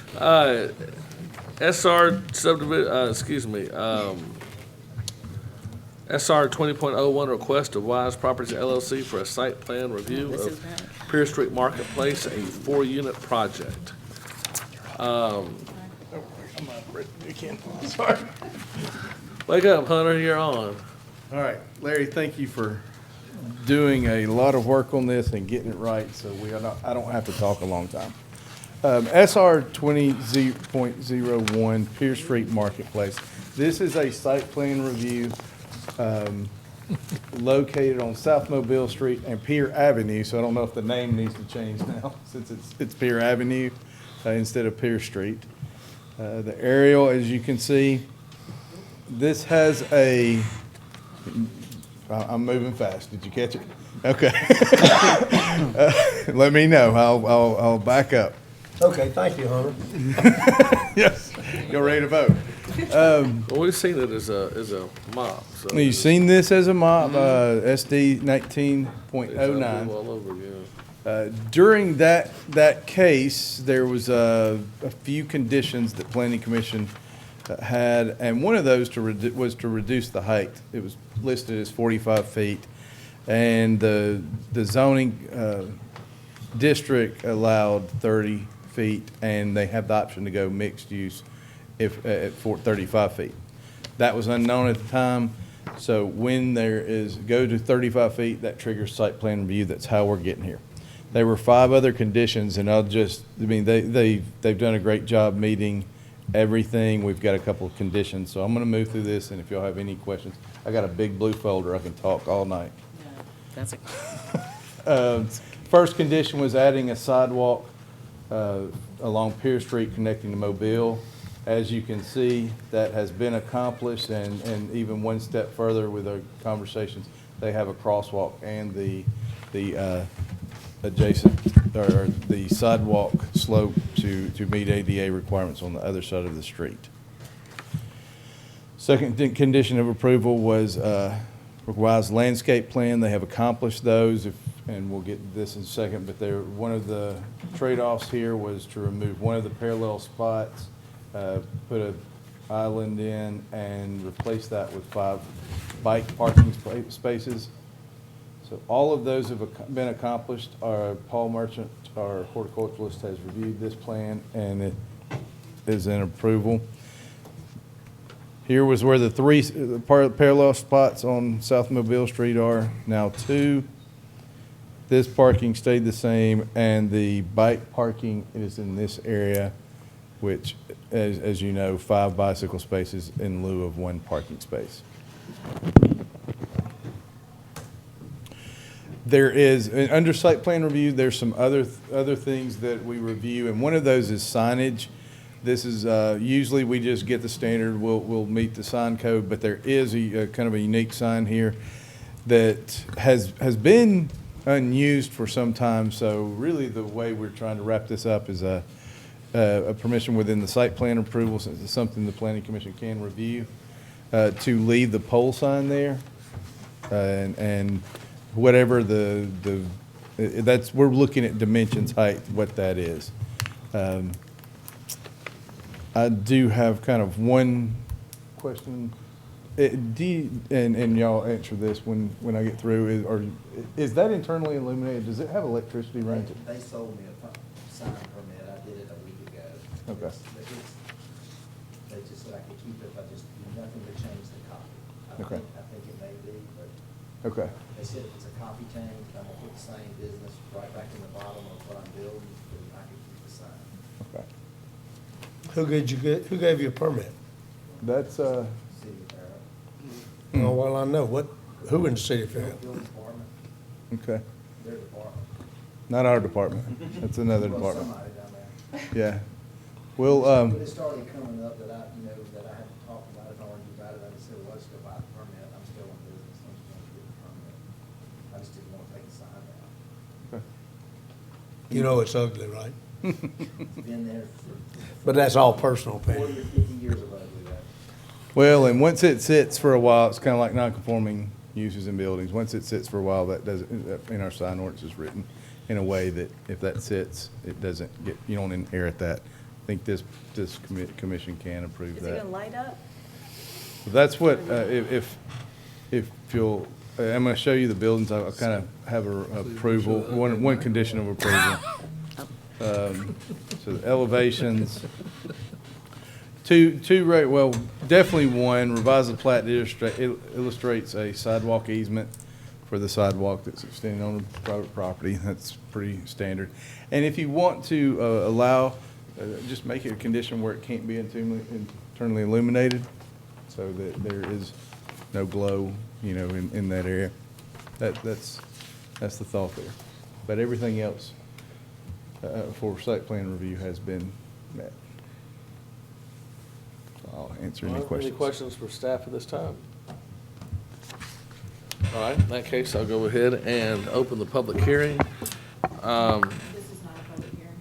Oh, it's not a public hearing. Does anybody from the public wish to speak to this? See, we've got some people who've been here the whole meeting, so I just want to make sure they're sitting there for this, they get to speak. If not, I will not close the public hearing that I did not open, but if somebody would like to speak, they can speak outside of that. Larry, do you have anything to add at this time? Nothing major, because I'm sure like y'all, me, y'all are ready to get home too. So, no, the sidewalk easement. We love this. What? I said, are you kidding? We love this. I know. It's not that I don't like it. I'm just getting hungry. It's way past dinner time. We're fine with the sidewalk easements. I did not see the number 2 in the original report. I might just missed it. I don't know if it got added. That was added. Okay, so I don't have anything prepared to talk about that. I know y'all just heard Sandy's got a current permit for the sign. I do not know if it's currently illuminated internally or not. So. I got a big blinking light I sleep by every night anyway, the big orange light that blinks in front of the building. That we argued about for an hour last time, but I got a BB gun you can borrow.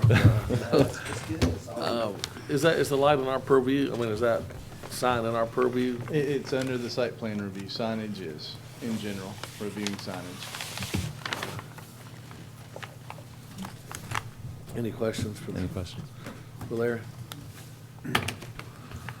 All right, thank you. I'll go ahead and commissioners.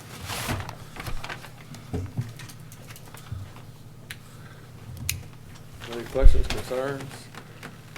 Anybody got an issue with the light? I don't know if it's kept people awake for the last 30 years, but I've heard complain about it. But I mean, I'm old enough to remember when it wasn't there, so. Yeah, and Lee, just a reminder, this is a recommendation to council. Yeah, and by the way, I should have mentioned, this is not a MOP, this is a site plan review, so in this case, Kevin will get another vote at it, the rest of us, we just make a recommendation to them. So I will accept the motion. What number is it?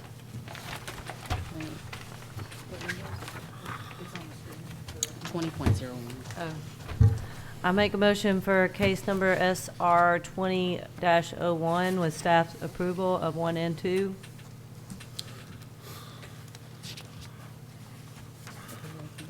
All right, do I have a second? Second. I mean, do we really not want to allow the sign to be lit if it's there? Is it gonna be lit at night?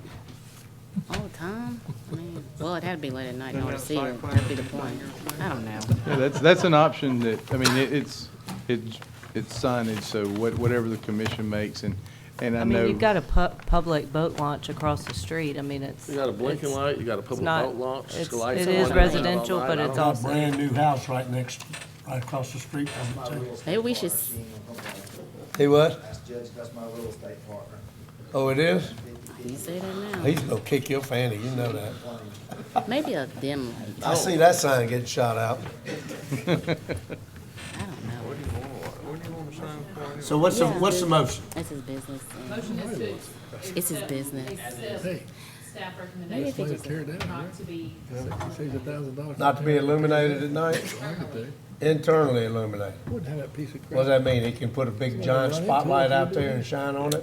well, some kids probably gonna throw a rock. Oh, I see what you're trying to do now. And nobody ran into anything until it did the first time. There's the MOB, then there's the site plan, and I still gotta go to the city council. That's right. Like a rabbit. Look at that guy I'm down there at making the end I'm now. making your motion for you. you. You're welcome. Got a second, we just need a vote. Yeah.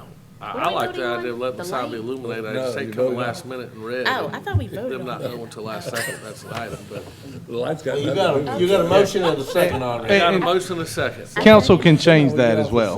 Yeah, I So mean, that you is, have, Sandy has the opportunity to talk to council about that. Keeps on giving. I mean, I'm kind of vexed because I don't want to vote against the motion, but on the other hand, I think the site ought to be illuminated, so I don't want to vote the motion down, and then Could we lower? I can't really do a motion, but anyway.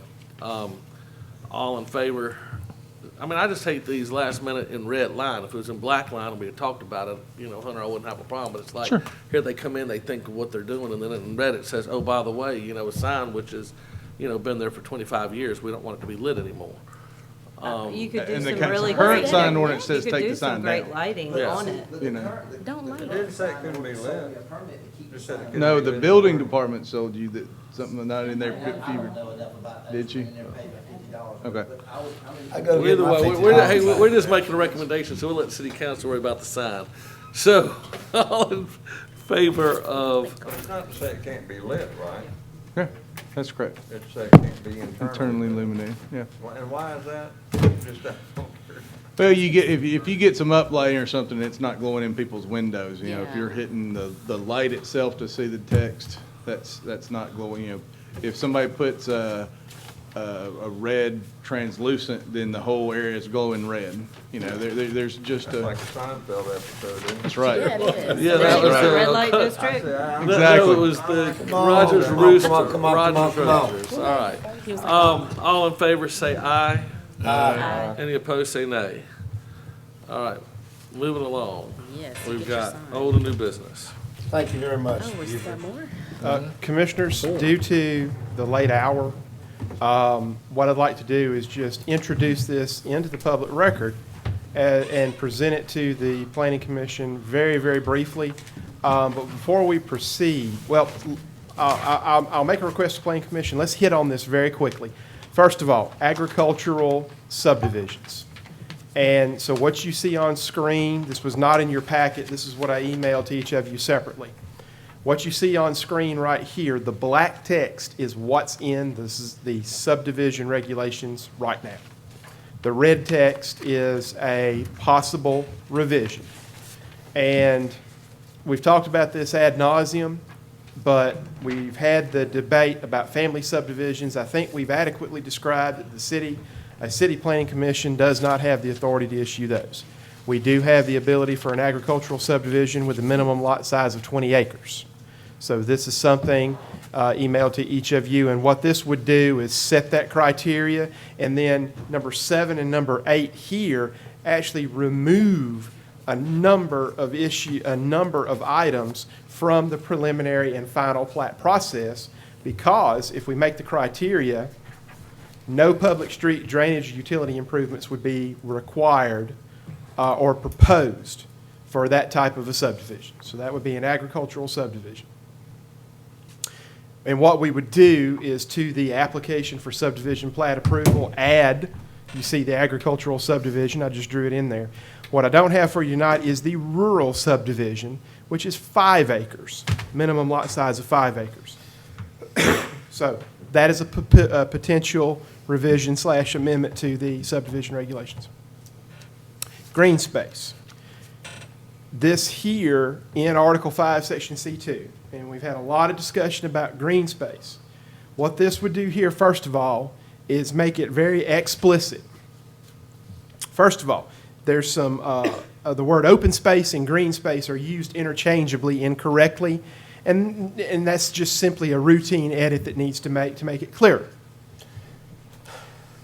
Calculated based upon, so green space is calculated, you determine it based upon the net density of a subdivision, but here, applied to the gross area of the subdivision to determine the required green space. That's how it had been done prior to this amendment. So change, take out open, replace it with green, and we'll get to the part right there where I talk about multiple occupancy projects that include RV parks, et cetera. I'll get to that in a moment. I have a question real quick. Yes, sir. You have 2 to 4, 15%, 4 to 6, I think, 20%, is that correct? Yes, sir. If it's 4 units, what do you do, 15 or 20? So if it's 2 to 4 or 4 to 6. 2 to 4 or 5 to 6? Well, no, actually, Councilman, that's a very good edit. That's actually a very good edit. That's another edit that we can put in there. I guarantee you, somebody can be here with 4 and they want the lower Sure, number. sure. So we could edit Open to that. interpretation. 5, 6, and 7 or We above. could make that 2 to 3.9. Yes, sir. Yes, sir. Just the point? Yes, sir. And again, for multiple occupancy projects, a minor revision right there to make it explicit, less than 3 units per acre is 10%. And then here in table 4.1, replacing the word open with the word green. And then finally, final plat requirements.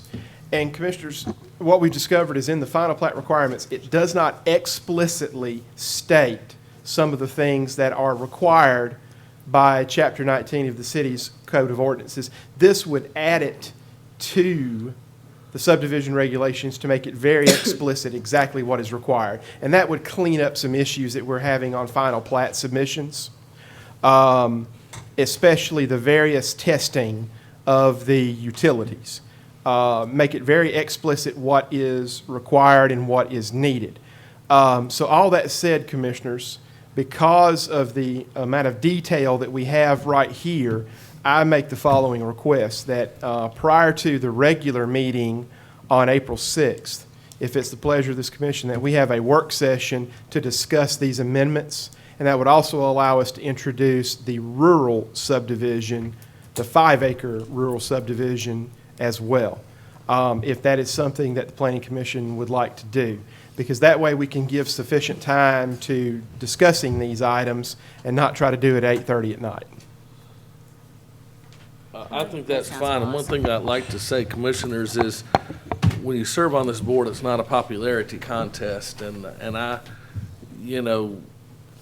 have no problem with anybody voting any way that they want. I do have a problem wasting our staff's time, and if you're against something, and we have all these meetings with feedback, and they get no feedback from us, and they make changes and they work, and then we, vote against what they've done, we should have nipped it in the bud a lot earlier. We should have had a meeting with the city council and found how they felt, but, with all the people who were against this that spoke in the group, very few people had any issues with what was in the ordinance.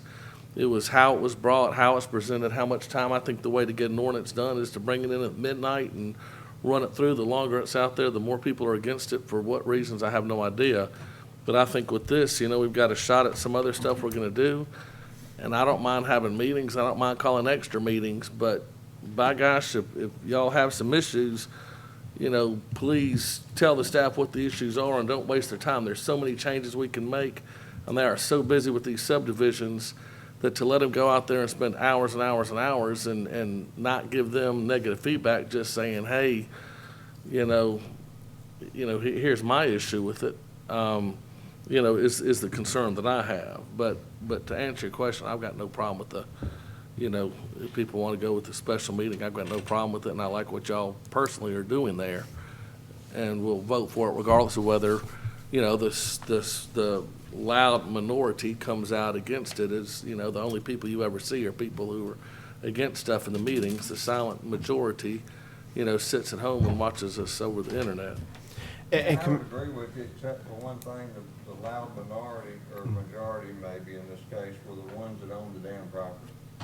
And we're affected. And, and I don't, believe me, I almost made a motion to throw out the zoning and subdivision regulations altogether, the way they were talking about infringing on their rights. And I don't know where the line is. Well, there wasn't much of an infringement on the Well, I rights. understand that. I'm But just saying. that's why it didn't matter to me. If we're not gonna make a bigger difference than just a little bit of things that may be accommodated in the existing zoning ordinance. Well, I wish we had just done that 6 Well, months what ago, I'm- 18 months ago. What I'm is saying all is I'm it wasn't saying. clear. Whatever we were understanding and what they were understanding, it wasn't clear. And I Are we didn't, talking about Greeno Road? Yeah. Well, I'm just saying, on these things, All I heard was ordinance. I'm saying when we're doing these things and the staff is asking for input, I'm just saying when we're doing these things and the staff's asking for input, read it. If you don't understand it, tell them you don't understand it. If you think there should be some changes, tell them you think there should be some changes. If you think they're going down a rabbit path, say, I think they're going down a rabbit path.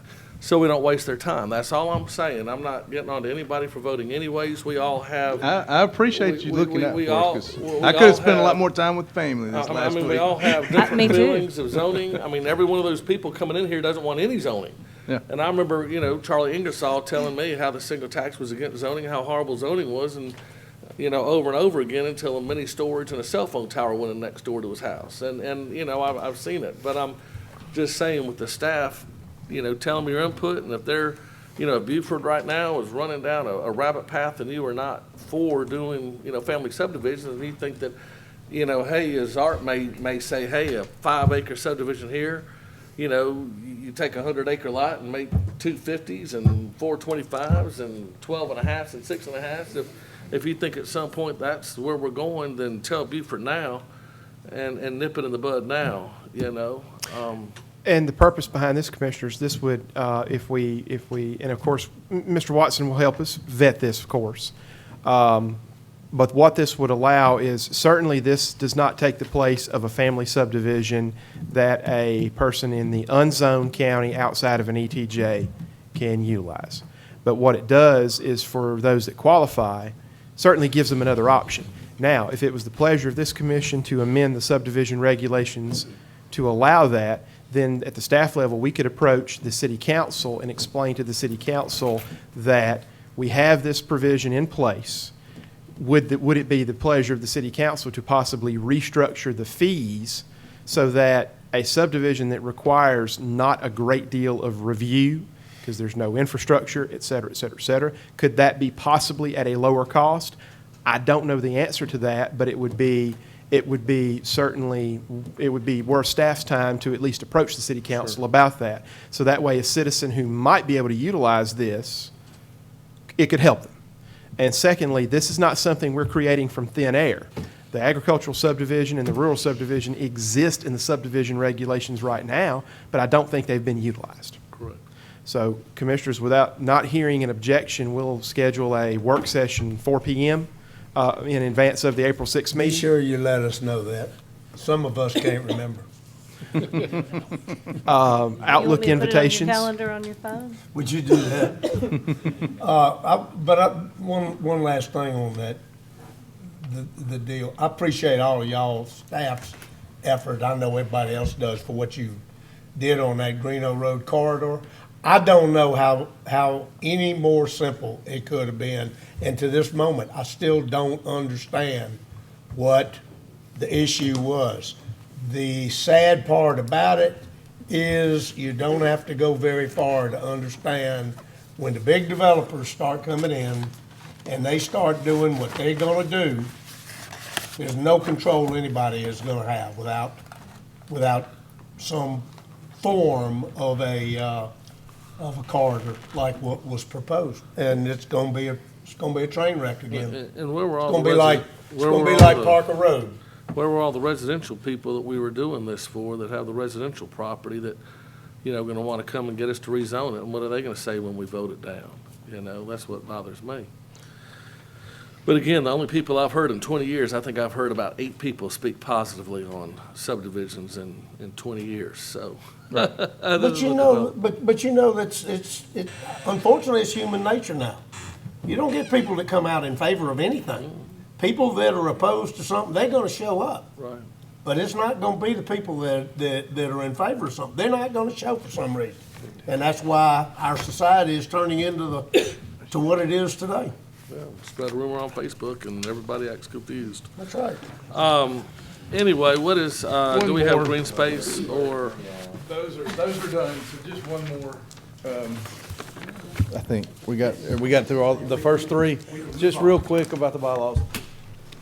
We are putting a lot of time in, Emily's putting a lot of time in getting those packets and all, and just wanted to, for efficiency, see if there's another option and see how y'all feel about moving to more digital, where even if we have to provide, go to council and ask for iPads, that's more cost effective for each of you to have a device, and we get you, the documents or something along those lines, even a laptop, because we're spending tons of money and the hours to print and collate and do all those I just silly need things. something that I can take notes or write notes on. I don't care.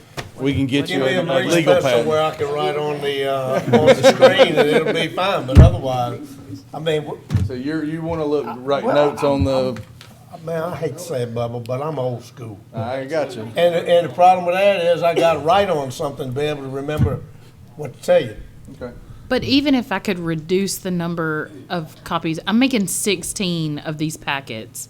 For who? Y'all and staff. Here and staff, and we're requiring Media, that from the applicant, so, we're having to get hard copies from them and to digitize those for long-term storage when we can just get them in digitally. And if we have to print a couple of, for, Just get a pad, and then it's got that, what is it, the one program? we can, there's, yeah. And even we can Just print supplement. his art, and the rest of us, we're okay. Print mine also. Print, and we can, this Well, you is, can't get no relief around it, Well, boy, listen, ain't no slack for the I wheel. like to drive around with my packet, but I don't need all the, I would like the front page and the recommendation and the pad. I don't need the, all the, half this stuff doesn't even have any changes, just the same old stuff over and over. We could make these things. Just validation that the regulations are met. Right. I hate to say it, but that's already on their computer. All they do is push a button whether it checks the Well, box. but I'm saying they don't have. to every print all one of those pages. are. I know how y'all working out. Y'all just proved y'all don't read those. Because they're all subtly different. Bufords are really hard for me to understand, I will say that. Well, my assumption's always been from staff that everything meets the Very regulations, other than anything that doesn't, that y'all are gonna point that out to us. I'd rather be intelligent than So, unintelligent. I assume if LID doesn't meet the regs, that y'all are gonna say saying it's hard for me LID to doesn't meet, understand just it. like you did the sidewalk. Absolutely. We But those just, would be under the we have one conditions. color copy in our whole building, and it's this big, and this is a I'll come an challenge. hour early, have a second grader here to explain to me what's in the package, and I'll be good. It's just a thought. And then we also have some, and this was not due to John, but we actually put this on the agenda. There are CAPSO classes, which are for new planning commissioners and Board of Adjustment members. They're usually a day and a half, and I think you now can do them online. I took one in Gulf Shores and got a lot out of it, and really enjoyed it. Was it out on the beach? Nope. No, they, It is actual work. How Time would y'all away from my feel? And job. I Didn't get paid for it. I can actually draft this up, but how would y'all feel about that being a requirement of new members? I think Anybody any got a- education is going to be beneficial. It kind of talks about planning and subdivisions and the two things, just a crash course on that before started. It's a fantastic idea. Okay. I think I'd have a new member come about 6 months first, and then go to the class after they kind of Yeah. get a little bit of a. Yeah, within the first year, 6 months, first year, because you got to work with their schedule too, and they're really inexpensive classes, so. That's great. Okay, all right. Thank you. Is that it? That all? Do I have a motion to adjourn? Yes. All in favor, say aye.